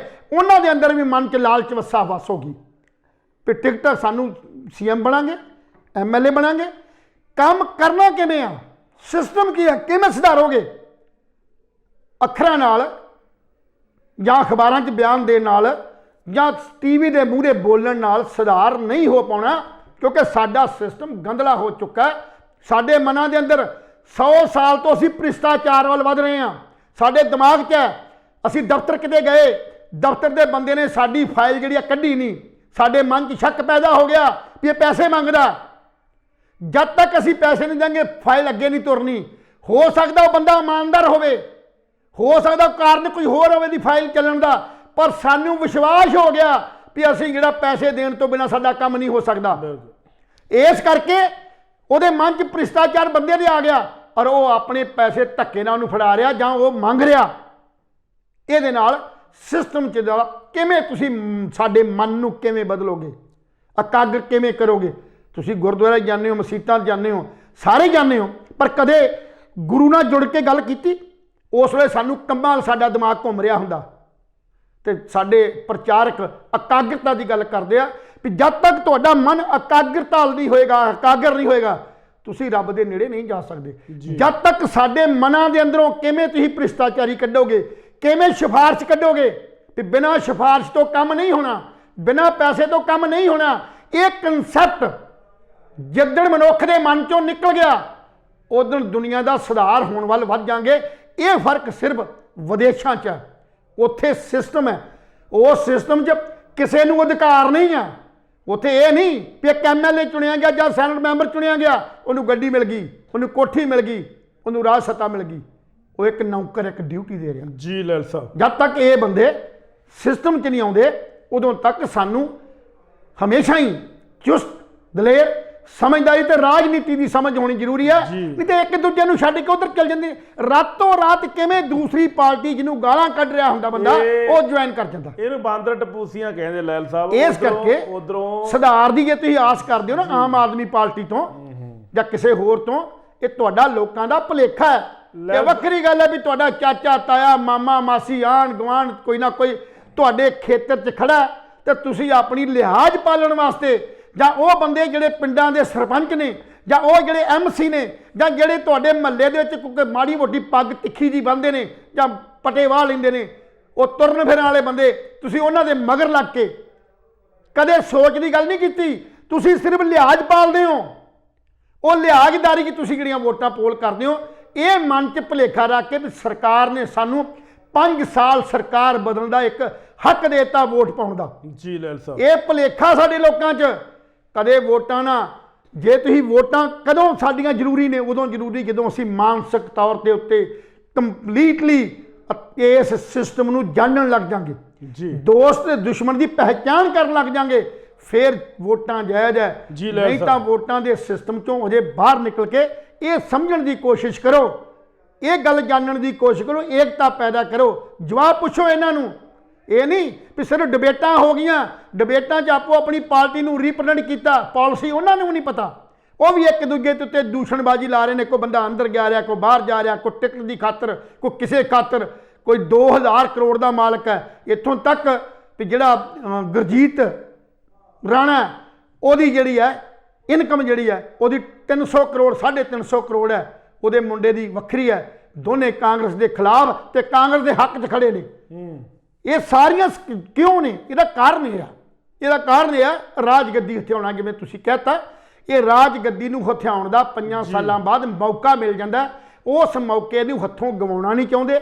ਹਰ ਬੜਾ, ਹਰ ਤਰੀਕਾ, ਚਾਹੇ ਉਹ ਜ਼ੁਲਮ ਹੋਵੇ, ਝੂਠ ਹੋਵੇ, ਠੱਗੀ ਹੋਵੇ, ਗੋਲੀ ਚਲਾਉਣੀ ਪਵੇ, ਡਾਂਗ ਫੇਰਨੀ ਪਵੇ, ਭੜਕਾਹਟ ਪੈਦਾ ਕਰਨਾ ਪਵੇ, ਧਾਰਮਿਕ ਇਸ਼ੂ ਲਿਆ ਕੇ ਧਰਮ ਦੇ ਨਾਂ ਤੇ ਦੋਨਾਂ ਫਿਰਕਿਆਂ ਨੂੰ ਲੜਾਇਆ ਜਾਵੇ, ਸਿਰਫ ਇਸ ਲਈ ਵੀ ਅਸੀਂ ਜਿੱਤ ਜਾਈਏ ਤੇ ਅਸੀਂ ਆਪਣਾ ਮਫਾਦ ਪੂਰਾ ਕਰਕੇ ਕਿਤੇ ਨਾ ਕਿਤੇ ਅਸੀਂ ਰਾਜ ਗੱਦੀ ਨੂੰ ਹਥਿਆ ਲਈਏ। ਜੀ ਉਧਰੋਂ ਨਜਾਇਜ਼ ਮਾਈਨਿੰਗ ਦੀ ਜਿਹੜੀ ਸ਼ਿਕਾਇਤ ਹੋਈ ਸੀ ਮੁੱਖ ਮੰਤਰੀ ਪੰਜਾਬ ਚਰਨਜੀਤ ਸਿੰਘ ਚੰਨੀ ਦੀ ਰੋਪੜ ਦੇ ਵਿੱਚ ਆਮ ਆਦਮੀ ਪਾਰਟੀ ਦੇ ਰਾਘਵ ਚੱਡਾ ਵੱਲੋਂ ਕੀਤੀ ਗਈ ਸੀ। ਉਹਦੇ ਵਿੱਚ ਉੱਥੋਂ ਦੇ ਡਿਪਟੀ ਕਮਿਸ਼ਨਰ ਸੋਨਾਲੀ ਗਿਰੀ ਤੇ ADGP ED ਮਾਈਨਿੰਗ ਨੇ ਰਿਪੋਰਟ ਦੇ ਵਿੱਚ ਮੁੱਖ ਮੰਤਰੀ ਚੰਨੀ ਨੂੰ ਕਲੀਨ ਚਿੱਟ ਦੇਤੀ ਔਰ ਇਹ ਕਿਹਾ ਗਿਆ ਕਿ ਇੱਥੇ ਮਾਈਨਿੰਗ ਹੋਈ ਨਹੀਂ, ਉਹ ਸਰਕਾਰ ਦੀ ਜਗ੍ਹਾ ਸੀ। ਤੇ ਹੁਣ ਤੁਸੀਂ ਆਪ ਅੰਦਾਜ਼ਾ ਲਾ ਸਕਦੇ ਹੋ ਕਿ ਜਦੋਂ ਮੁੱਖ ਮੰਤਰੀ ਵਰਗੇ ਸਫੈਦ ਪੋਸ਼ ਸ਼ਰੇਆਮ ਬਾਹਰ ਆ ਗਏ, ਕਿਸੇ ਨੂੰ ਕੋਈ ਪੁੱਛ ਗਿੱਛ ਨਹੀਂ, ਜਦੋਂ ਕਿ ਸਭ ਨੂੰ ਪਤਾ ਕਿ ਨਜਾਇਜ਼ ਮਾਈਨਿੰਗ ਹੁੰਦੀ ਹੈ, ਨਜਾਇਜ਼ ਮਾਈਨਿੰਗ ਚੱਲ ਰਹੀ ਹੈ, 10-10 ਹਜ਼ਾਰ 20-20 ਕਰੋੜ ਰੁਪਈਆ ਇਹ ਅੰਦਰ ਕਰਕੇ। ਵੈਸੇ ਲਹਿਲ ਸਾਹਿਬ ਜੀ ਆਪਾਂ ਇਹਦੀ ਕਰੀਏ ਚਰਨਜੀਤ ਸਿੰਘ ਚੰਨੀ ਦੀ ਗੱਲ ਆਪਾਂ ਕਰੀਏ, ਆਪਾਂ ਜੀ ਮੰਨ ਲਓ ਇਹਨੇ 236 ਕਰੋੜ ਰੁਪਈਆ ਆਮਦਨ ਦੱਸੀ ਹੈ ਜੀ। ਜੇ ਆਪਾਂ ਪਿਛਲੇ 20 ਸਾਲ ਦੇ ਇਹਦੇ 25 ਸਾਲ ਦੇ ਕੈਰੀਅਰ ਤੇ ਆਪਾਂ ਇਹਦੀ ਤੇ ਇਹਦੇ ਘਰ ਵਾਲੀ ਦੀ ਇਹਦੇ ਮੁੰਡੇ ਦੀ ਆਪਾਂ ਜੇ ਨਜ਼ਰਸਾਨੀ ਕਰ ਲਈਏ ਨਾ ਤਾਂ ਮੇਰੇ ਹਿਸਾਬ ਦੇ ਨਾਲ ਇਹਦੇ ਕੋਲ ਜਿਹੜੀ ਇਨਕਮ ਹੋਣੀ ਚਾਹੀਦੀ ਸੀ ਉਹ ਨੀਅਰ ਅਬਾਊਟ 3 ਜਾਂ 4 ਕਰੋੜ ਹੋਣੀ ਚਾਹੀਦੀ ਸੀ। ਬਿਲਕੁਲ 236 ਕਰੋੜ ਬਹੁਤ ਵੱਡੀ ਰਕਮ ਹੈ। 236 ਮੈਂ ਤਾਂ 2600 ਕਰੋੜ ਦੀ ਗੱਲ ਕਰਦਾ, ਤੁਸੀਂ ਤਾਂ ਬਹੁਤ ਘੱਟ ਥੱਲੇ ਬੈਠੇ ਹੋ। ਇਹ 236 ਕਰੋੜ ਉਹ ਹੈ ਜਿਹੜੀ ਚੋਣ ਕਮਿਸ਼ਨ ਨੂੰ ਦਿੱਤੀ ਹੈ ਸਿਰਫ ਮੂਰਖ ਬਣਾਉਣ ਵਾਸਤੇ। ਤੁਹਾਨੂੰ ਵੀ ਪਤਾ ਹੈ ਵੀ ਅਸੀਂ ਜਿਹੜੇ ਚੋਣ ਕਮਿਸ਼ਨ ਨੂੰ ਅਸੀਂ ਦਿੰਨੇ ਆ, ਆਮਦਨ ਦਿੰਨੇ ਆ, ਉਹ ਅਸੀਂ ਬਹੁਤ ਘੱਟ ਦੱਸਦੇ ਆ। ਤੁਸੀਂ ਬਿਲਕੁਲ ਸਹੀ ਫਿਗਰ ਹੈ ਤੁਹਾਡੀ ਵੀ 2600 ਕਰੋੜ ਦਾ ਮਾਲਕ ਹੈ। ਕਿਉਂਕਿ ਚਰਨਜੀਤ ਚੰਨੀ ਨੇ ਖੁਦ ਪਰਸੋਂ ਕਬੂਲ ਕੀਤਾ ਸੀ ਵੀ ਮੇਰੀ ਇਨਕਮ ਘਟਣ ਦਾ ਕਾਰਨ ਇਹ ਆ ਵੀ ਮੈਂ ਸਭ ਤੋਂ ਪਹਿਲਾਂ ਪ੍ਰਾਪਰਟੀ ਦਾ ਕੰਮ ਕਰਦਾ ਸੀ। ਨਹੀਂ ਪ੍ਰਾਪਰਟੀ ਦੇ ਕੰਮ ਦੇ ਵਿੱਚ ਲਹਿਲ ਸਾਹਿਬ ਪ੍ਰਾਪਰਟੀ ਦਾ ਕੰਮ ਤੁਸੀਂ ਵੀ ਕੀਤਾ, ਮੈਂ ਵੀ ਕੀਤਾ, ਅਸੀਂ ਕਿਉਂ ਨਹੀਂ 2600 ਕਰੋੜ ਉਹਦਾ ਕਾਰਨ ਇਹ ਆ ਵੀ ਮੈਂ ਨਾ ਤੇ ਕਾਉਂਸਲਰ ਰਿਹਾ ਨਾ ਪ੍ਰਧਾਨ ਰਿਹਾ ਕਾਉਂਸਲ ਦਾ। ਇਹਨਾਂ ਬੰਦਿਆਂ ਨੇ ਕਰਨਾ ਕੀਤਾ ਕਿਵੇਂ? ਕਾਉਂਸਲ ਦੇ ਜਿਹੜੇ ਬਾਕੀ ਬਾਹਰਲੇ ਪਿੰਡ ਸੀ ਸਾਡੇ ਚੰਡੀਗੜ੍ਹ ਦੇ ਆਲੇ ਦੁਆਲੇ ਦੇ ਖਰੜ ਦੇ ਪਿੰਡ ਸੀ, ਉਹਨਾਂ ਪਿੰਡਾਂ ਨੂੰ ਖਰੜ ਦੀ ਉਹਦੇ 'ਚ ਕਾਉਂਸਲ 'ਚ ਸ਼ਾਮਲ ਕਰਨ ਲਈ ਜਿਹੜੀਆਂ ਸ਼ਾਮਲਾਟ ਜ਼ਮੀਨਾਂ ਸੀ ਉਹਨਾਂ ਸ਼ਾਮਲਾਟ ਜ਼ਮੀਨਾਂ ਨੂੰ ਵੇਚਿਆ ਜੀ। ਜਿਹੜੀਆਂ ਸਰਕਾਰੀ ਸੀ ਉਹਨਾਂ ਨੂੰ ਕਿਸੇ ਆਪਣੇ ਯਾਰਾਂ ਦੋਸਤਾਂ ਮਿੱਤਰਾਂ ਭਰਾਵਾਂ ਚਾਚਿਆਂ ਤਾਇਆਂ ਮਾਮਿਆਂ ਮਾਸੀਆਂ ਇਹਨਾਂ ਦੇ ਨਾਂ ਦੇ ਉੱਤੇ 100 ਸਾਲ ਲਈ 50 ਸਾਲ ਲਈ 25 ਸਾਲ ਲਈ 33 ਸਾਲ ਵਾਸਤੇ ਲੀਕ ਤੇ ਲੈ ਲਈਆਂ ਘੱਟੋ ਘੱਟ ਰੇਟ ਤੇ, ਥੋੜੇ ਮਾਈਨਰ ਰੇਟ ਤੇ, ਸਰਕਾਰੀ ਰੇਟ ਤੇ ਪਿੰਡਾਂ 'ਚ ਲਿਆ ਕੇ। ਜਦੋਂ ਕਾਉਂਸਲ 'ਚ ਆ ਗਈ, ਕਾਉਂਸਲ ਤਾਉਣ ਤੋਂ ਬਾਅਦ ਸੁਸਾਇਟੀ ਬਣ ਗਈ। ਸੁਸਾਇਟੀ ਜਿਹੜੀ ਜ਼ਮੀਨ 5000 ਰੁਪਏ ਨੂੰ ਉਹਨਾਂ ਨੇ ਕਿੱਲਾ ਜਾਂ 20000 ਨੂੰ ਕਿੱਲਾ ਲਿਆ ਹੋਵੇ ਜਾਂ ਮੈਂ ਕਹਿੰਦਾ 10 ਲੱਖ ਨੂੰ ਕਿੱਲਾ ਲਿਆ ਹੋਵੇ, ਉਹ ਜ਼ਮੀਨ ਮੁੜ ਕੇ ਜਾ ਕੇ 9-9 ਕਰੋੜ ਨੂੰ ਵਿਕੀ, 10-10 ਕਰੋੜ ਨੂੰ ਕਿੱਲਾ ਵਿਕਿਆ। ਪੈਸੇ ਇੱਥੋਂ ਆਏ ਨੇ, ਇਸ ਕਰਕੇ ਪੈਸੇ ਆਏ ਨੇ। ਇਹੀ ਕੁਝ ਇਹ ਰਾਜਨੀਤਿਕ ਲੋਕ ਜਿਹੜੇ ਨੇ ਤੁਹਾਡੇ ਕੋਲੇ ਸਾਰੇ ਪਾਲਿਸੀਜ਼ ਨੇ, ਤੁਹਾਡੇ ਕੋਲੇ ਸਾਰੇ ਇਹਨਾਂ ਦੇ ਜਿਹੜੇ ਝੂਠ ਚੱਪੇ ਹੈਗੇ ਨੇ ਸਾਰੇ ਪਾਪ ਜਿਹੜੇ ਨੇ ਉਹ ਤੁਹਾਡੇ ਕੋਲੇ ਹੈਗੇ। ਜਦੋਂ ਤੱਕ ਇਹ ਪ੍ਰਧਾਨ ਨਹੀਂ ਸੀ ਬਣਿਆ ਕਾਉਂਸਲ ਦਾ, ਮਿਊਨਿਸਪਲ ਕਾਉਂਸਲ ਖਰੜ ਦਾ ਜਦ ਤੱਕ ਪ੍ਰਧਾਨ ਨਹੀਂ ਸੀ ਬਣਿਆ ਉਦੋਂ ਤੱਕ ਸਾਡੇ ਵਰਗੀ ਜ਼ਿੰਦਗੀ ਜਿੰਦਾ ਸੀ। ਸਾਡੇ ਨਾਲ ਖੁਦ ਸਕੂਟਰ ਤੇ, ਸਾਡੇ ਨਾਲ ਖੁਦ ਟਰੱਕ ਦੀ ਤੇ ਛੱਤ ਤੇ ਬਹਿ ਕੇ ਜਾਂਦਾ ਰਿਹਾ।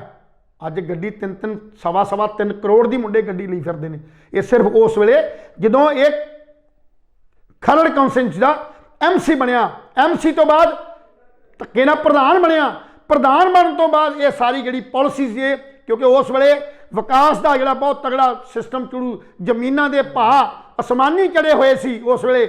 ਉਹ ਜ਼ਮੀਨਾਂ ਜਿਹੜੀਆਂ ਪਿੰਡਾਂ ਦੀਆਂ ਜ਼ਮੀਨਾਂ ਸੀ, ਜਦੋਂ ਪਤਾ ਲੱਗ ਜਾਂਦਾ ਸੀ ਇਹਨਾਂ ਨੂੰ ਵੀ ਫਲਾਣਾ ਪਿੰਡ ਸਾਡੀ ਉੱਥੇ ਸ਼ਾਮਲਾਟ ਜ਼ਮੀਨ ਇੰਨੀ ਪਈ ਆ ਤੇ ਮਤਾ ਪਾ ਲੈਂਦੇ ਸੀ। ਮਤਾ ਪਾ ਕੇ ਉਹਨੂੰ ਕਾਉਂਸਲ 'ਚ ਨੋਟੀਫਾਈ ਕਰ ਦਿੰਦੇ ਸੀ ਵੀ ਇਹ ਕਾਉਂਸਲ ਦਾ ਏਰੀਆ ਹੈ। ਜਦੋਂ ਕਾਉਂਸਲ ਦਾ ਏਰੀਆ ਆ ਗਿਆ ਉਹ ਸ਼ਾਮਲਾਟ ਜ਼ਮੀਨ ਜਿਹੜੀ ਆ ਕਾਉਂਸਲ ਦੀ ਹੋ ਗਈ ਤੇ ਕਾਉਂਸਲ ਦੇ ਵਿੱਚੋਂ ਮਤਾ ਪਾ ਕੇ ਆਪਣੇ ਬੰਦੇ ਦੇ ਨਾਂ ਦੇ ਉੱਤੇ ਉਹਨਾਂ ਨੇ, ਮੈਂ ਦੁਬਾਰਾ ਰਿਪੀਟ ਕਰ ਰਿਹਾ, ਉਹਨਾਂ ਨੂੰ ਗੱਲ ਵੱਡੀ ਹੈ, ਸ਼ਾਮਲਾਟ ਜ਼ਮੀਨ ਨੂੰ ਬਾਅਦ 'ਚ ਲੀਕ ਤੇ ਦੇਤਾ ਜਿਵੇਂ ਬਲਬੀਰ ਸਿੰਘ ਸਿੱਧੂ ਨੇ ਕੀਤਾ। ਇਹਨਾਂ ਆਲੇ ਦੁਆਲੇ ਦੇ ਜਿੰਨੇ ਪਿੰਡ ਨੇ ਉਹ ਸਾਰਿਆਂ ਪਿੰਡਾਂ ਦੀਆਂ ਸ਼ਾਮਲਾਟ ਜ਼ਮੀਨਾਂ ਪਹਿਲਾਂ ਉਹਨਾਂ ਪਿੰਡਾਂ ਨੂੰ ਬਲੌਂਗੀ ਵਰਗਿਆਂ ਜਾਂ ਹੋਰਨਾਂ ਪਿੰਡਾਂ ਨੂੰ ਆਪਣੀ ਉਸ ਕਾਰਪੋਰੇਸ਼ਨ 'ਚ ਲਿਆਂਦਾ। ਕਾਰਪੋਰੇਸ਼ਨ ਲਿਆ ਕੇ ਮਤਾ ਪਾਸ ਕੀਤਾ। ਮਤੇ ਪਾਉਣ ਤੋਂ ਬਾਅਦ ਸ਼ਾਮਲਾਟ ਜ਼ਮੀਨਾਂ ਨੂੰ ਲੀਕ ਤੇ ਦਿੱਤਾ। ਔਰ ਲੀਜ਼ ਕਿਹਨੂੰ ਦਿੱਤੀ? ਸੁਸਾਇਟੀ ਬਣਾਈ, ਆਪਣੀਆਂ ਸੁਸਾਇਟੀਆਂ ਬਣਾ ਲਈਆਂ। ਗਊਸ਼ਾਲਾ ਤੁਹਾਡੇ ਸਾਹਮਣੇ ਹੈ, ਮਸ਼ਹੂਰ ਹੈ, ਹੋਰ ਤਾਂ ਛੱਡੋ।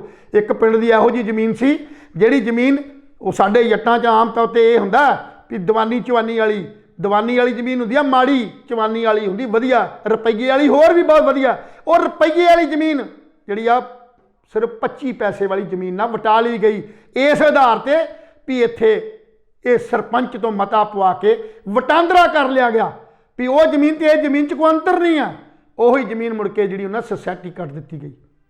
ਸੋ ਇਹ ਲੋਕਾਂ ਨੂੰ ਇਹ ਨਹੀਂ ਪਤਾ।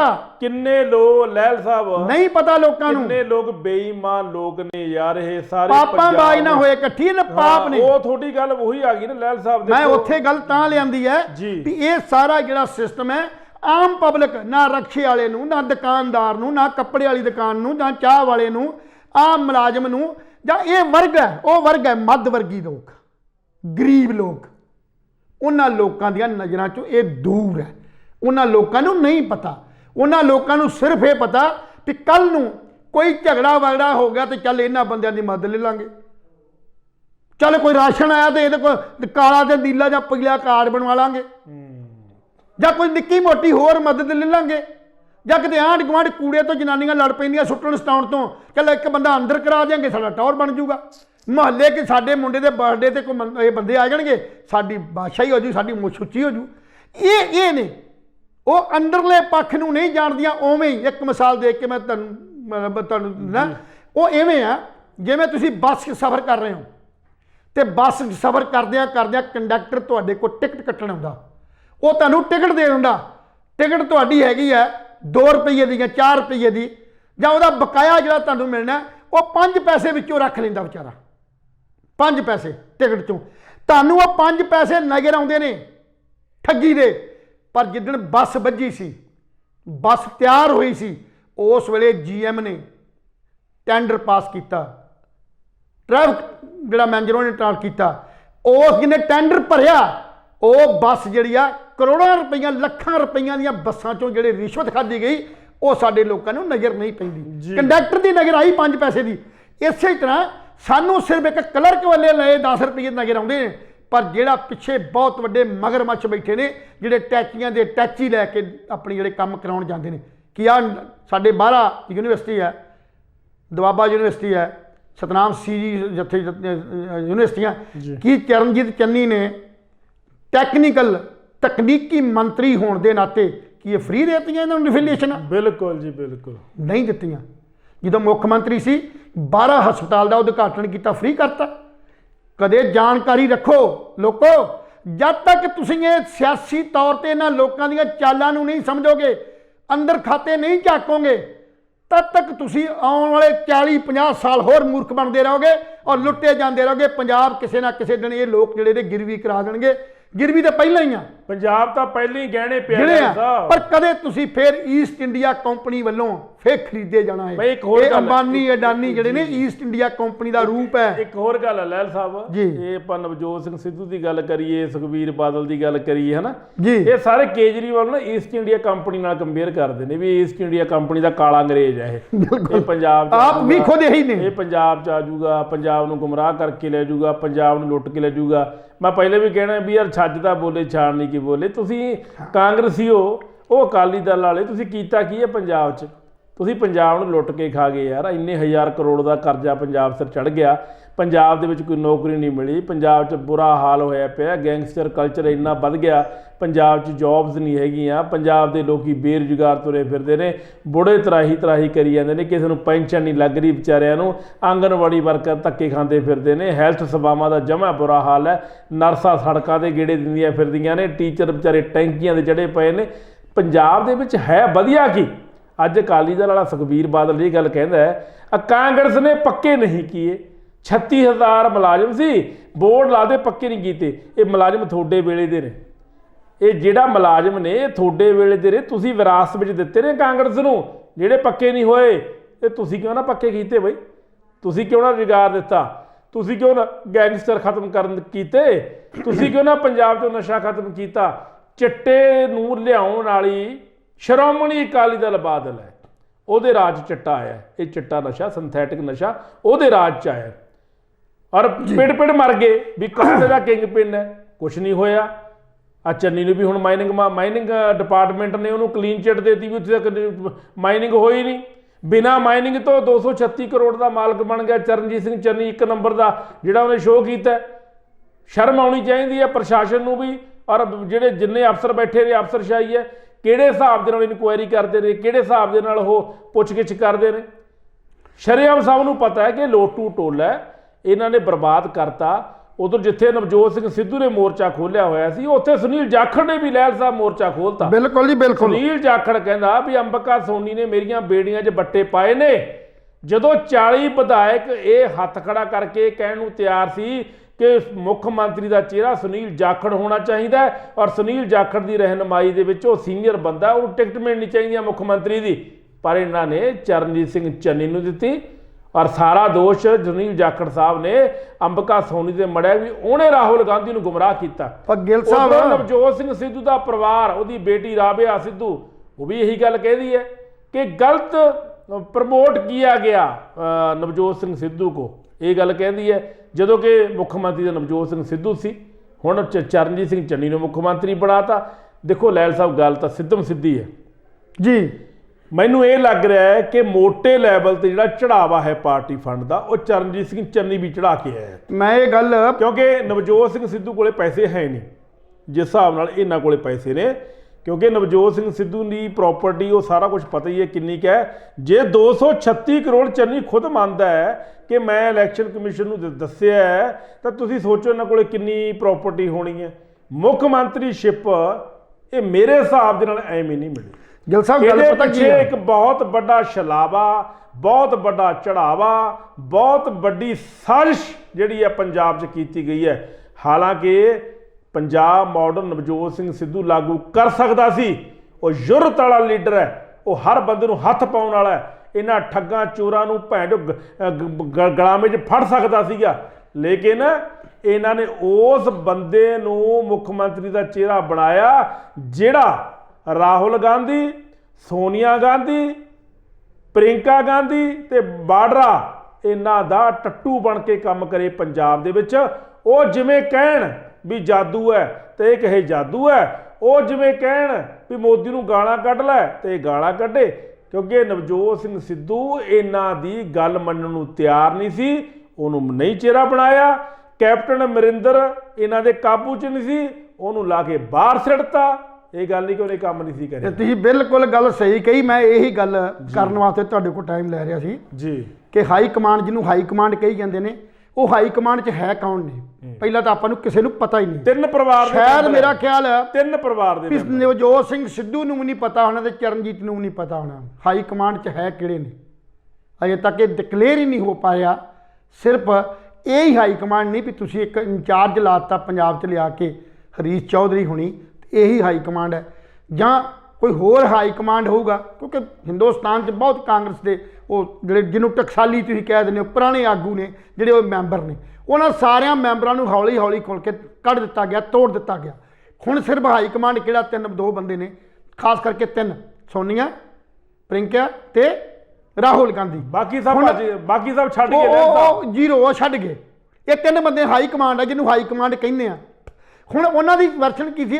ਜਿਹੜੀ ਤੁਸੀਂ ਪਹਿਲੀ ਸਟਾਰਟ ਜਿਹੜੀ ਗੱਲ ਕਹਿਤੀ ਤੁਸੀਂ, ਨਵਜੋਤ ਸਿੰਘ ਸਿੱਧੂ ਨੂੰ ਇਸ ਕਰਕੇ ਨਹੀਂ ਬਣਾਇਆ ਵੀ ਨਵਜੋਤ ਸਿੰਘ ਸਿੱਧੂ ਜਿਹੜਾ ਉਹ ਬੜਬੋਲਾ, ਉਹਦੀ ਭਾਸ਼ਾ ਦੇ ਵਿੱਚ ਕੜਤਣ, ਉਹ ਕਿਸੇ ਨੇ ਵੀ ਕਦੇ ਵੀ ਕੁਝ ਬੋਲ ਸਕਦਾ, ਉਹ ਥੱਲੇ ਲੱਗ ਕੇ ਕੰਮ ਨਹੀਂ ਕਰ ਸਕਦਾ। ਇਹੀ ਕਾਰਨ ਸੀ ਕੈਪਟਨ ਅਮਰਿੰਦਰ ਦਾ, ਕਿਉਂਕਿ ਕੈਪਟਨ ਅਮਰਿੰਦਰ ਸੋਨੀਆ ਗਾਂਧੀ ਦਾ ਪੁਰਾਣਾ ਸੰਬੰਧਿਤ ਸੀਗਾ, ਪੁਰਾਣੇ ਸੰਬੰਧ ਸੀ, ਔਰ ਉਸ ਕਰਕੇ ਕਦੇ ਵੀ ਜਿਹੜਾ ਕੈਪਟਨ ਅਮਰਿੰਦਰ ਹੈ ਉਹ ਥੱਲੇ ਨੀਵੇਂ ਹੋ ਕੇ ਗੱਲ ਨਹੀਂ ਸੀ ਕਰਦਾ ਔਰ ਧੌਣ ਉੱਚੀ ਕਰਕੇ ਰੱਖਦਾ ਸੀ। ਤੇ ਇਹਦਾ ਪਤਾ ਸੀ ਸਾਰਿਆਂ ਨੂੰ। ਜਦੋਂ ਇਹ ਗੱਲ ਹੋਈ ਇੱਕ ਕੈਪਟਨ ਇਕੱਲਾ ਹੀ ਹੈ ਹਿੰਦੁਸਤਾਨ 'ਚ, ਨਾ ਪ੍ਰਿੰਕਿਆ ਨੂੰ ਔਰ ਨਾ ਹੀ ਰਾਹੁਲ ਨੂੰ ਕੋਈ ਸਤਿ ਸ੍ਰੀ ਅਕਾਲ ਨਮਸਤੇ ਜਾਂ ਝੁਕਦਾ ਨਹੀਂ ਸੀ। ਇਹਨਾਂ ਨੂੰ ਇਹ ਹੋ ਗਿਆ ਵੀ ਇਹ ਬੰਦੇ ਨੂੰ ਕਿਸੇ ਨਾ ਕਿਸੇ ਤਰ੍ਹਾਂ ਛਾਂਗਿਆ ਜਾਵੇ। ਜੇ ਇਹ ਰਿਹਾ ਤੇ ਅਸੀਂ ਜ਼ੀਰੋ ਹਾਂ। ਕਿਉਂ ਜ਼ੀਰੋ ਹਾਂ? ਕਿਉਂਕਿ ਲਾਲਚ ਦਿੱਤਾ ਗਿਆ ਸੀ। ਲਾਲਚ ਕੀ? ਵੀ ਸੋਨੀਆ ਗਾਂਧੀ ਨੇ ਗੱਲ ਕਹੀ ਸੀ ਵੀ ਜੇ ਕਿਸੇ ਸਰਦਾਰ ਨੂੰ ਪ੍ਰਧਾਨ ਮੰਤਰੀ ਬਣਾਉਣ ਦੀ ਲੋੜ ਪਈ ਤਾਂ ਮੈਂ ਪ੍ਰਧਾਨ ਮੰਤਰੀ ਬਣਾਉਂਗੀ ਕੈਪਟਨ ਅਮਰਿੰਦਰ ਸਿੰਘ ਨੂੰ। ਇਹ ਗੱਲ ਉਹਨਾਂ ਦੋਵਾਂ ਭਰਾ, ਮਾਂ ਤੇ ਧੀ ਤੇ ਪੁੱਤ ਨੂੰ, ਰਾਹੁਲ ਤੇ ਉਹਨੂੰ ਇਹ ਗੱਲ ਦਾ ਪਤਾ ਸੀ ਵੀ ਇਹਦੇ ਹੁੰਦਿਆਂ ਅਸੀਂ ਵਿਕਾਸ ਨਹੀਂ ਕਰ ਸਕਦੇ। ਸੋ ਉਹਨਾਂ ਨੇ ਸਭ ਤੋਂ ਪਹਿਲਾਂ ਇਹਨੂੰ ਮੋਹਰਾ ਬਣਾ ਕੇ, ਚੰਨੀ ਨੂੰ ਨਾ ਜੀ, ਨਵਜੋਤ ਸਿੰਘ ਸਿੱਧੂ ਨੂੰ ਮੋਹਰਾ ਬਣਾਇਆ। ਇਹਨੂੰ ਮੋਹਰਾ ਬਣਾ ਕੇ, ਇਹ ਤਾਂ ਗਊ ਦੇ ਜਾਏ ਸੀ ਜਿਹੜੇ ਚਰਨਜੀਤ ਚੰਨੀ ਹੋਣੀ, ਇਹ ਤਾਂ ਗਊ ਦੇ ਜਾਏ ਸੀ। ਇਹ ਤੇ ਨਮਸਕਾਰ ਕਰਨ ਵਾਲੇ ਸੀ, ਇਹ ਤੇ ਗੋਡੇ ਘੁੱਟਣ ਵਾਲੇ ਸੀ। ਇਹਨਾਂ ਨੂੰ ਤਾਂ ਸ਼ਾਇਦ ਕਦੇ ਸੁਪਨਾ ਵੀ ਨਾ ਲਿਆ ਹੋਵੇ ਕਿ ਅਸੀਂ ਕਦੇ ਪੰਜਾਬ ਦੇ ਸੀਐਮ ਬਣਾਂਗੇ। ਇਸ ਕਰਕੇ ਨਵਜੋਤ ਸਿੰਘ ਸਿੱਧੂ ਨੂੰ ਮੋਹਰਾ ਬਣਾ ਕੇ ਇਹਨਾਂ ਨੇ ਅੱਗੇ ਲਾ ਲਿਆ, ਅੱਗੇ ਲਾ ਕੇ ਬਗਾਵਤ ਕਰਾਤੀ। ਬਗਾਵਤ ਕਰਾਉਣ ਤੋਂ ਬਾਅਦ ਜਦੋਂ ਉਹਨਾਂ ਨੇ ਵੇਖਿਆ ਵੀ ਇਹ ਬੰਦਾ ਬਗਾਵਤ ਕਰਾ ਸਕਦਾ, ਕਿਤੇ ਨਾ ਜਾਣੇ ਸਾਡੀ ਹਾਈ ਕਮਾਂਡ ਦੇ ਅੰਦਰ ਇਦਾਂ ਦਾ ਖੜਾ ਕਰ ਦੇਵੇ ਵੀ ਸਾਡੀ ਹੋਂਦ ਖਤਮ ਹੋ ਜੇ। ਉਹ ਦੋਨਾਂ ਭੈਣ ਭਰਾਵਾਂ ਦੀ, ਜਿਹਨੂੰ ਇਹ ਆਪਣਾ ਭਰਾ ਤੇ ਆਪਣੀ ਭੈਣ ਸਮਝਦਾ। ਰਾਜਨੀਤੀ ਆ ਇਹ, ਇਸ ਰਾਜਨੀਤੀ ਦੇ ਹਰ ਕੁਝ ਜਾਇਜ਼ ਹੈ। ਜੇ ਉਹ ਕਿਸੇ ਨੂੰ ਤੋੜ ਕੇ, ਕਿਸੇ ਨੂੰ ਛੱਡ ਕੇ ਦੂਜੇ ਆ ਲਾ ਸਕਦਾ, ਤੇ ਕੀ ਕਾਂਗਰਸ ਨੂੰ ਦਿਖਾ ਨਹੀਂ ਸਕਦਾ ਅੱਖਾਂ? ਕਾਂਗਰਸ ਨੂੰ ਨਹੀਂ ਬਰਬਾਦ ਕਰ ਸਕਦਾ? ਕਾਂਗਰਸ ਦੇ ਉਹਨਾਂ ਆਗੂਆਂ ਨੂੰ ਟੱਪ ਕੇ ਅੱਗੇ ਨਹੀਂ ਜਾ ਸਕਦਾ? ਇਹ ਕਾਰਨ ਕਰਕੇ। ਦੂਸਰਾ ਕਾਰਨ ਇਹਦੀ ਜਿਹੜੀ ਭਾਸ਼ਾ ਸੀ, ਜਿਹਦਾ ਬੋਲ ਚਾਲ ਸੀ, ਜਿਹਦੇ ਸਾਰੇ ਕੁਝ ਨੂੰ ਜਦੋਂ ਉਹਨਾਂ ਸਮਝਿਆ ਤਾਂ ਇਹਨੂੰ ਦਰਕਨਾਰ ਕਰਤਾ। ਤੀਸਰਾ ਤੀਰ ਉਹਨਾਂ ਨੇ ਇਹ ਚਲਾਇਆ, ਇਹ ਚਲਾਉਣ ਦਾ ਕਾਰਨ ਵੀ ਇਹ ਆਲਰੇਡੀ ਜਿਹੜਾ ਸਾਡਾ ਕੇਜਰੀਵਾਲ ਸੀ, ਸਭ ਤੋਂ ਪਹਿਲਾਂ ਉਹਨੇ ਗੱਲ ਕਹੀ ਸੀ ਵੀ ਮੈਂ ਜਿਹੜਾ ਡਿਪਟੀ ਸੀਐਮ ਹੈ ਉਹ ਅਦਾਲਤ ਲਾਉਂਗਾ। ਸ਼੍ਰੋਮਣੀ ਅਕਾਲੀ ਦਲ ਨੇ ਕਹਿਤਾ ਵੀ ਮੈਂ ਆਪਣਾ ਜਿਹੜਾ ਡਿਪਟੀ ਸੀਐਮ ਹੈ ਉਹ ਹਿੰਦੂ ਲਾਉਂਗਾ ਔਰ ਸੀਐਮ ਇਹ ਬਣਾਉਂਗਾ, ਮੈਂ ਹਿੰਦੂ ਸੀਐਮ ਬਣਾਉਂਗਾ, ਸੀਐਮ ਡਿਪਟੀ ਸੀਐਮ ਹਿੰਦੂ ਬਣਾਉਂਗਾ। ਜਦੋਂ ਇਹਨਾਂ ਨੇ ਵੇਖਿਆ ਵੀ ਹੁਣ ਪੈਂਤੜਾ ਬਦਲਦਾ, ਤਾਂ ਉਸ ਵੇਲੇ ਇੱਕ ਬੰਦੇ ਨੇ ਵਿਦਰ ਦੀ ਪਾਲਿਸੀ ਜਿਹੜੀ ਆ ਉਹ ਲੱਭੀ। ਵਿਦਰ ਵਰਗਾ ਸਿਆਣਾ ਬੰਦਾ ਕੋਈ ਨਹੀਂ ਸੀ। ਇੱਥੇ ਵੀ ਇੱਕ ਛੋਟਾ ਜਿਹਾ ਵਿਦਰ ਹੈਗਾ, ਮਨਪ੍ਰੀਤ ਬਾਦਲ, ਔਰ ਉਸ ਬੰਦੇ ਨੇ ਇਹ ਚਲਾਕੀ ਖੇਡ ਕੇ ਵੀ ਕਿਉਂ ਉਹਨਾਂ ਦੋਵਾਂ ਪਾਰਟੀਆਂ ਦਾ ਮੁੱਦਾ ਖੋਹ ਲਿਆ ਜਾਵੇ ਔਰ ਜਿਹੜੀ ਸਾਡੀ ਇਹ ਦਲਿਤ ਵੋਟ ਹੈ ਇਹ ਦੂਜੇ ਪਾਸੇ ਨਾ ਭੁਗਤੇ, ਕਿਉਂਕਿ ਇਸ ਕਰਕੇ ਕਿ ਸ਼੍ਰੋਮਣੀ ਅਕਾਲੀ ਦਲ ਔਰ ਬੀਜੇਪੀ ਜਿਹੜੀ ਦਲਿਤਾਂ ਦੀ ਅਗਵਾਈ ਕਰਦੀ ਆ, ਇਹ ਇਕੱਠੀ ਹੋ ਗਈ ਆ। ਇਸ ਵੋਟ ਬੈਂਕ ਨੂੰ ਜੇ ਇਕੱਠਾ ਕੀਤਾ ਜਾ ਸਕਦਾ, ਜੇ ਫਾਇਦਾ ਲਿਆ ਜਾ ਸਕਦਾ, ਚਰਨਜੀਤ ਚੰਨੀ ਤੋਂ ਸਿਵਾਏ ਹੋਰ ਕੋਈ ਨਹੀਂ। ਨਾਲੇ ਗਊ ਹੈ, ਦਲ ਤੁਹਾਡੇ ਚਰਨ ਧੋ ਪੀਊ, ਤੁਹਾਡੀ ਦਿਆਨਦਾਰੀ ਕਰੂ, ਤੁਹਾਡੇ ਮਗਰ ਮਗਰ ਫਿਰੂ। ਸੋ ਉਹ ਪੱਤਾ ਇਹਨਾਂ ਦਾ ਕਾਮਯਾਬ ਹੋ ਗਿਆ। ਇਸ ਕਰਕੇ ਚਰਨਜੀਤ ਚੰਨੀ ਦੇ ਸਿਰ ਤੇ ਤਾਜ ਰੱਖਿਆ ਗਿਆ ਔਰ ਦੂਸਰਾ ਤਾਜ ਕਰੋੜਾਪਤੀ ਬੰਦਾ ਸੀ ਜਿਹਨੂੰ ਆਮ ਆਦਮੀ ਬਣਾ ਕੇ, ਗਰੀਬ ਆਦਮੀ ਬਣਾ ਕੇ ਪੇਸ਼ ਕੀਤਾ ਗਿਆ। ਸੋ ਇਹ ਰਾਜਨੀਤੀ ਹੈ। ਇਸ ਰਾਜਨੀਤੀ ਦੇ ਅੰਦਰ ਝਾਕ ਕੇ ਜਦ ਤੱਕ ਆਪਾਂ ਨਹੀਂ ਦੇਖਦੇ ਤੱਕ ਕੁਛ ਨਹੀਂ। ਤੇ ਜਿਹੜਾ ਸੁਨੀਲ ਜਾਖੜ ਦਾ ਰੋਸ ਹੈ, ਇਹ ਪਹਿਲਾ ਰੋਸ ਨਹੀਂ ਆਇਆ। ਇਹ ਰੋਸ ਤਾਂ ਆਇਆ ਜਦੋਂ ਉਹਨੇ ਵੇਖਿਆ ਵੀ ਮੈਂ ਸੀਨੀਅਰ ਸੀ, ਮੇਰਾ ਰਾਈਟ ਬਣਦਾ ਸੀ, ਕਿਉਂਕਿ ਜਾਤ ਤੇ ਪਾਤ ਅਸਲ 'ਚ ਅਸੀਂ ਵੀ ਕਹਿੰਦੇ ਆ ਵੀ ਕਦੇ ਵੀ ਜਾਤ ਪਾਤ ਉਮਰ ਤਕਾਜ਼ਾ ਨਹੀਂ ਹੋਣਾ ਚਾਹੀਦਾ। ਉਹਦਾ ਰਾਜਨੀਤੀ ਦੇ ਅੰਦਰ ਤਜਰਬਾ, ਦੂਸਰਾ ਉਹਦੀ ਸਿਆਣਪ, ਤੀਸਰਾ ਉਹਦੀ ਪੜ੍ਹਾਈ, ਲਿਆਕਤ। ਇਹ ਜਿਹੜੀਆਂ ਸਾਰੀਆਂ ਗੱਲਾਂ ਸਾਡਾ ਮਾਪਦੰਡ ਹੋਣਾ ਚਾਹੀਦਾ। ਇੱਕ ਸੀਐਮ ਪੰਜਾਬ ਦੀ ਭੂਗੋਲਿਕ ਸਥਿਤੀ, ਇੱਕ ਰਾਜਨੀਤਿਕ ਸੀਐਮ ਪੰਜਾਬ ਦੇ ਸਮੁੱਚੇ ਹਾਲਾਤਾਂ ਨੂੰ ਜਾਣਦਾ ਹੋਵੇ, ਉਹ ਜੋੜਨਾ ਤੇ ਤੋੜਨਾ ਜਾਣਦਾ ਹੋਵੇ, ਸਮਝਦਾਰ ਹੋਵੇ, ਪੜ੍ਹਾਈ ਪੱਖੋਂ ਵੱਧ ਪੜ੍ਹਿਆ ਲਿਖਿਆ ਹੋਵੇ। ਇਹ ਉਹਦਾ ਤਕਾਜ਼ਾ ਹੋਣਾ ਚਾਹੀਦਾ। ਇੱਕ ਸਾਡਾ ਜਿਹੜਾ ਉਹ ਮਾਪਦੰਡ ਹੋਣਾ ਚਾਹੀਦਾ। ਪਰ ਹਿੰਦੂ, ਸਿੱਖ ਜਾਂ ਮੁਸਲਮਾਨ ਜਾਂ ਇਹ ਦਲਿਤ ਜਿਹੜਾ ਸਾਡਾ ਨਹੀਂ ਹੋਣਾ ਚਾਹੀਦਾ। ਸੋ ਇਸ ਕਰਕੇ ਮੇਰੇ ਨਾਂ ਤੇ 40 ਬੰਦੇ ਸੀ ਔਰ ਉਸ ਵੇਲੇ ਇਹ ਰੋਸ ਜਾਗਿਆ ਜਦੋਂ ਇਹਨੂੰ ਮੁੱਖ ਮੰਤਰੀ ਨਹੀਂ ਬਣਾਇਆ ਗਿਆ। ਦੂਸਰੇ ਦਿਨ ਜਿਸ ਦਿਨ ਇਹਨੂੰ ਇਹ ਪਤਾ ਲੱਗਾ ਵੀ ਹੋ ਸਕਦਾ ਚਰਨਜੀਤ ਚੰਨੀ ਨੂੰ ਵੀ ਨਾ ਬਣਾਇਆ ਜਾਵੇ, ਇਹ ਮੁੱਖ ਮੰਤਰੀ ਤਾਂ ਹੁਣ ਬਣਨ ਜਾ ਰਿਹਾ ਨਵਜੋਤ ਸਿੰਘ ਸਿੱਧੂ। ਔਰ ਉਸ ਵੇਲੇ ਰੋਸ ਵਜੋਂ ਇੰਟਰਨਲ ਪਤਾ ਲੱਗ ਗਿਆ ਸੀ ਕੁਛ ਹਾਲਾਤਾਂ ਤੋਂ ਵੀ ਸਿੱਧੂ ਸ਼ਾਇਦ ਇਹ ਬਣ ਜਾਵੇ। ਔਰ ਉਸ ਵੇਲੇ ਕੀ ਹੋਇਆ, ਉਸ ਵੇਲੇ ਇਹਨੇ ਸਿਆਸਤ ਛੱਡਣ ਦਾ ਅਨਾਉਂਸ ਕਰਤਾ ਵੀ ਸੰਨਿਆਸ ਲੈ ਲਿਆ ਗਿਆ। ਜੇ ਸੰਨਿਆਸ ਹੀ ਲੈਣਾ ਸੀ ਤੇ ਉਹਨਾਂ ਸਟੇਜਾਂ ਤੇ ਜਾ ਕੇ ਜੱਫੀਆਂ ਪਾਉਣ ਦਾ ਕੀ ਫਾਇਦਾ ਸੀ ਸੁਨੀਲ ਜਾਖੜ ਨੂੰ, ਤੇ ਬਹੁਤ ਵੱਡੇ ਸਿਆਣੇ। ਸੋ ਲਾਸਟ ਕਹਿਣ ਦਾ ਮੇਰਾ ਭਾਵ, ਜੇ ਉਹਨੇ ਸੰਨਿਆਸ ਹੀ ਲੈ ਲਿਆ ਤਾਂ ਫਿਰ ਰੋਜ਼ ਦਿਹਾੜੀ ਰਾਜਨੀਤਿਕ ਤੌਰ ਦੇ ਉੱਤੇ ਉਹ ਕਿਉਂ ਦੂਸਰੀਆਂ ਪਾਰਟੀਆਂ ਨੂੰ, ਕਾਂਗਰਸ ਨੂੰ ਛੱਡ ਕੇ, ਕਾਂਗਰਸ ਦਾ ਵੀ ਸ਼ੁਕਰੀਆ, ਅਕਾਲੀ ਦਲ ਦਾ ਵੀ, ਆਮ ਆਦਮੀ ਪਾਰਟੀ ਦੇ ਵੀ ਉਹ ਵਿਰੋਧ 'ਚ ਖੜਾ। ਚੰਗਾ ਹੁੰਦਾ ਕਿ ਘਰੇ ਸ਼ਾਂਤੀ ਨਾਲ ਬਹਿ ਜੇ ਵੀ ਜੋ ਹੋਇਆ ਠੀਕ ਹੋਇਆ। ਸੋ ਆਪਣੇ ਵਿਚਾਰ ਦੇਣ ਦੇ ਨਾਲ ਨਾਲ ਅੰਬਿਕਾ ਸੋਨੀ ਦੇ ਉੱਤੇ ਬਹੁਤ ਵੱਡਾ ਜਿਹੜਾ ਅਟੈਕ ਕੀਤਾ, ਇਹ ਸੱਚ ਵੀ ਆ ਬਹੁਤ ਕੁਛ। ਸੋ ਇਸ ਰਾਜਨੀਤੀ ਦੇ ਅੰਦਰ ਆਉਣ ਤੋਂ ਪਹਿਲਾਂ ਇਹ ਸੋਚਣ ਦੀ ਕੋਸ਼ਿਸ਼ ਕਰੋ ਵੀ ਤੁਸੀਂ ਲਾਲਚ ਛੱਡ ਕੇ ਆਓ। ਇਸ ਲਾਲਚ ਕਰਕੇ ਤੁਸੀਂ ਵੀ ਸੁਨੀਲ ਜਾਖੜ ਜੀ, ਇਹ ਤੁਹਾਡਾ ਵੀ ਇਹੀ ਪਾਰਟ ਹੈ, ਤੁਸੀਂ ਵੀ ਉਸੇ ਤਰ੍ਹਾਂ ਦਾ ਰੋਲ ਅਦਾ ਕਰਦੇ ਹੋ। ਪੰਜਾਬ ਨੂੰ ਬਚਾਉਣ ਦਾ ਕਦੀ ਵੀ ਤੁਸੀਂ ਨਹੀਂ ਕੀਤਾ। ਸੋ ਤੁਹਾਡਾ ਇਹ ਰੋਸ ਜਿਹੜਾ ਉਹ ਜਾਗਿਆ ਤੁਹਾਡਾ ਵਿਰੋਧ ਤਾਂ ਜਾਗਿਆ। ਅੱਜ ਅੰਬਿਕਾ ਸੋਨੀ ਤੁਹਾਨੂੰ ਬੁਰੀ ਲੱਗਣ ਲੱਗੀ, ਕੱਲ ਤੱਕ ਸੋਨੀ ਨਾਲ ਤੁਹਾਡੀਆਂ ਫੋਟੋਆਂ ਸੀ, ਸੋਨੀ ਤੁਹਾਡੇ ਨਾਲ ਤੁਰੀ ਫਿਰਦੀ ਸੀ, ਸੋਨੀ ਦੇ ਕਹੇ ਅਨੁਸਾਰ ਤੁਸੀਂ ਅੰਬਿਕਾ ਸੋਨੀ ਦੇ ਨਾਲ ਚੱਲਦੇ ਰਹੇ ਹੋ।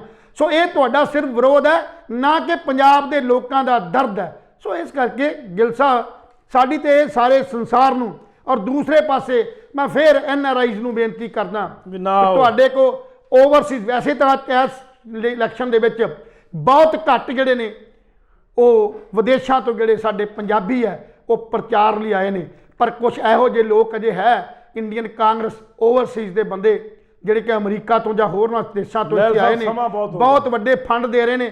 ਪਰ ਮੈਂ ਉਹਨਾਂ ਅੱਗੇ ਬੇਨਤੀ ਕਰਦਾ ਹੱਥ ਜੋੜ ਕੇ, ਅੱਜ ਵੀ ਨਵਜੋਤ ਸਿੰਘ ਸਿੱਧੂ ਨੂੰ ਜਿਹੜੇ NRI ਨੇ ਉਹ ਇੱਕ ਹੋਟਲ ਦੇ ਵਿੱਚ ਜਿਹੜੀ ਹੈ ਉਹਨੂੰ ਪਾਰਟੀ ਦੇ ਰਹੇ ਨੇ, ਉਹਦੇ ਵਿਚਾਰਾਂ ਨਾਲ ਸਹਿਮਤ ਹੋ ਰਹੇ ਨੇ, ਉਹਦੇ ਵਿਚਾਰਾਂ ਦੀ ਗੱਲ ਕਰ ਰਹੇ ਨੇ। ਪਰ ਮੈਂ ਇੱਕ ਗੱਲ ਕਹਿ ਦਿਆਂ, ਜਿਸ ਸੱਪ ਨੂੰ ਤੁਸੀਂ ਪਾਲਣ ਚੱਲੇ ਹੋ ਨਾ, ਇਹ ਡੰਗ ਤੁਹਾਨੂੰ ਮਾਰੇਗਾ। ਇਹਦੀ ਬੁੱਕਲ 'ਚ ਬਹੁਤ ਵੱਡੇ ਡੰਗ ਨੇ, ਔਰ ਉਹ ਡੰਗ ਜਿਹੜਾ ਆਪਣੀ ਮਾਂ ਨੂੰ ਮਾਰ ਸਕਦਾ, ਆਪਣੀ ਭੈਣ ਨੂੰ ਮਾਰ ਸਕਦਾ, ਉਹ ਤੁਹਾਨੂੰ ਕਦੇ ਨਹੀਂ ਬਖਸ਼ੇਗਾ। ਸੋ ਜੇ ਤੁਸੀਂ ਵਾਕਈ ਪੰਜਾਬ ਦਾ ਦਰਦ ਸਮਝਦੇ ਹੋ, ਜੇ ਵਾਕਈ ਪੰਜਾਬ ਦਾ ਕੁਝ ਕਰਨਾ ਚਾਹੁੰਦੇ ਹੋ, ਤੇ ਆਓ ਪਿੰਡਾਂ ਦੇ ਵਿੱਚ ਉਹ ਸਕੂਲ ਅਡਾਪਟ ਕਰੋ, ਪ੍ਰਾਇਮਰੀ ਸਕੂਲ, ਜਿੱਥੋਂ ਸਾਡੀ ਬੁਨਿਆਦ ਬੱਚਿਆਂ ਦੀ ਬਣਨੀ ਆ, ਜਿਨ੍ਹਾਂ ਨੇ ਇੰਜੀਨੀਅਰ ਬਣਨਾ ਉੱਪਰ। ਉਹਨਾਂ ਹਸਪਤਾਲਾਂ 'ਚ, ਜਿਨ੍ਹਾਂ ਹਸਪਤਾਲਾਂ 'ਚ ਰੇਹੜੀ ਵਾਲੇ, ਰਕਸ਼ੇ ਵਾਲੇ, ਗਰੀਬ ਪਰਿਵਾਰ, ਝੁੱਗੀਆਂ ਝੌਂਪੜੀਆਂ ਵਾਲੇ, ਉਹਨਾਂ ਦਾ ਇਲਾਜ ਨਹੀਂ ਹੁੰਦਾ, ਉਹਨਾਂ ਦੇ ਇਲਾਜ ਵਾਸਤੇ ਡਾਕਟਰ ਭੇਜੋ। ਸ਼ੁਕਰੀਆ। ਸੋ ਉਹਨਾਂ ਥਾਵਾਂ ਦੇ ਉੱਤੇ ਪੈਸਾ ਇਨਵੈਸਟ ਕਰੋ ਜਿੱਥੇ ਲੋੜ ਆ ਪੈਸੇ ਦੇਣ ਦੀ। ਮਖਮਲੀ ਜਿਹੜੀ ਦੁਨੀਆ, ਮਖਮਲੀ ਰਜਾਈਆਂ ਵਿਛਾਉਣ ਵਾਲੇ, AC ਕਾਰਾਂ 'ਚ ਘੁੰਮਣ ਵਾਲਿਆਂ ਦੇ ਤੁਸੀਂ ਫੰਡ ਦੇ ਰਹੇ ਹੋ। ਔਰ ਇਹ ਫੰਡ ਜਿਹੜਾ ਹਾਰ ਗਏ ਬੰਦਾ ਵੀ ਕਰੋੜਾਂ ਕਮਾ ਜਾਂਦਾ ਜੀ, ਹਾਰ ਗਿਆ ਬੰਦਾ ਵੀ ਕਰੋੜਾਂ ਕਮਾ ਜਾਂਦਾ, ਉਹ ਤੁਹਾਡੇ ਕਰਕੇ। ਸ਼ੁਕਰੀਆ ਲੈਲ ਸਾਹਿਬ। ਲੈਲ ਸਾਹਿਬ ਕੋਲ ਗੱਲਾਂ ਬਹੁਤ ਨੇ, ਜਦੋਂ ਇਹਨਾਂ ਦਾ ਪੰਜਵਾਂ ਗੇਰ ਪੈ ਜਾਂਦਾ ਫਿਰ ਨਾ ਇਹ ਚੁੱਪ ਨਹੀਂ ਕਰਦੇ, ਫਿਰ ਇਹਨਾਂ ਦੇ ਮਨ 'ਚ, ਕਿਉਂਕਿ ਜ਼ਿੰਦਗੀ ਦੇ ਵਿੱਚ 45 ਸਾਲ ਮੈਂ ਇਸ ਸਿਆਸਤ ਦੇ ਵਿੱਚ ਇਹਨਾਂ ਲੋਕਾਂ ਦੀਆਂ ਹਰ ਕਰਤੂਤਾਂ ਨੂੰ, ਹਰ ਥਾਂ ਨੂੰ ਜਾਣਦਾ। ਇਹ ਕਾਮਰੇਡ ਖਿਆਲਾਂ ਦੇ ਬੰਦੇ ਆ। ਕਾਮਰੇਡ ਖਿਆਲ ਨਹੀਂ, ਮੇਰੇ ਵਿਗਿਆਨਕ ਖਿਆਲ ਨੇ। ਸੱਚ ਨੂੰ ਸੱਚ ਕਹਿਣ ਦੀ ਹਿੰਮਤ ਹੈ ਮੇਰੇ 'ਚ। ਤਾਰੀਫ ਕਰਿਆ ਕਰੋ, ਭਗਵੰਤ ਮਾਨ ਦੀ ਤਾਰੀਫ ਕਰਿਆ ਕਰੋ, ਤੁਸੀਂ ਕਰਦੇ ਨਹੀਂਗੇ। ਭਗਵੰਤ ਮਾਨ ਦੀ ਮੈਂ ਤਾਰੀਫ ਤਾਂ ਕਰਾਂ ਜੇ ਭਗਵੰਤ ਮਾਨ ਦੀ ਆਈਡੀਓਲੋਜੀ, ਸੂਝ, ਸਿਆਣਪ ਪੰਜਾਬ ਦੇ ਲੋਕਾਂ ਲਈ ਆਏਗੀ ਤੇ ਭਗਵੰਤ ਮਾਨ ਨੂੰ ਪ੍ਰਮੋਟ ਕਰਾਂਗੇ। ਪਰ ਜਿਸ ਸਿਆਸਤ ਨਾਲ ਭਗਵੰਤ ਮਾਨ ਜੁੜਿਆ, ਉਸ ਸਿਆਸਤ ਦੀ ਕਦੇ ਵੀ ਮੈਂ ਜਿਹੜੀ ਆ ਉਹ ਕਦਰ ਨਹੀਂ ਕਰਦਾ, ਕਦੇ ਵੀ ਪ੍ਰਮੋਟ ਨਹੀਂ ਕਰੂੰਗਾ ਜੀ। ਸ਼ੁਕਰੀਆ ਜੀ ਦੋਸਤੋ, ਤੁਹਾਨੂੰ ਸਾਡੀ ਅੱਜ ਦੀ ਚਰਚਾ ਕਿਸ ਤਰ੍ਹਾਂ ਦੀ ਲੱਗੀ? ਪ੍ਰੋਗਰਾਮ ਪੱਖ ਦੇ ਮਸਲੇ ਦੇ ਵਿੱਚ ਕੱਲ ਅਸੀਂ ਕਿਸੇ ਨਵੀਂ ਚਰਚਾ ਦੇ ਵਿੱਚ ਨਾਲ ਅਸੀਂ ਰੂਬਰੂ ਹੋਵਾਂਗੇ ਤੁਹਾਡੇ, ਔਰ ਪੰਜਾਬ ਵਿਧਾਨ ਸਭਾ 2022 ਦੀਆਂ ਅਸੀਂ ਖੁੱਲ੍ਹ ਕੇ ਗੱਲਾਂ ਬਾਤਾਂ ਕਰਾਂਗੇ। ਤਦ ਤੱਕ ਲਈ ਹੁਣ ਸਾਨੂੰ ਜਾਣਾ ਪੈਣਾ, ਇਜਾਜ਼ਤ ਦਿਓ, ਰੱਬ ਰਾਖਾ।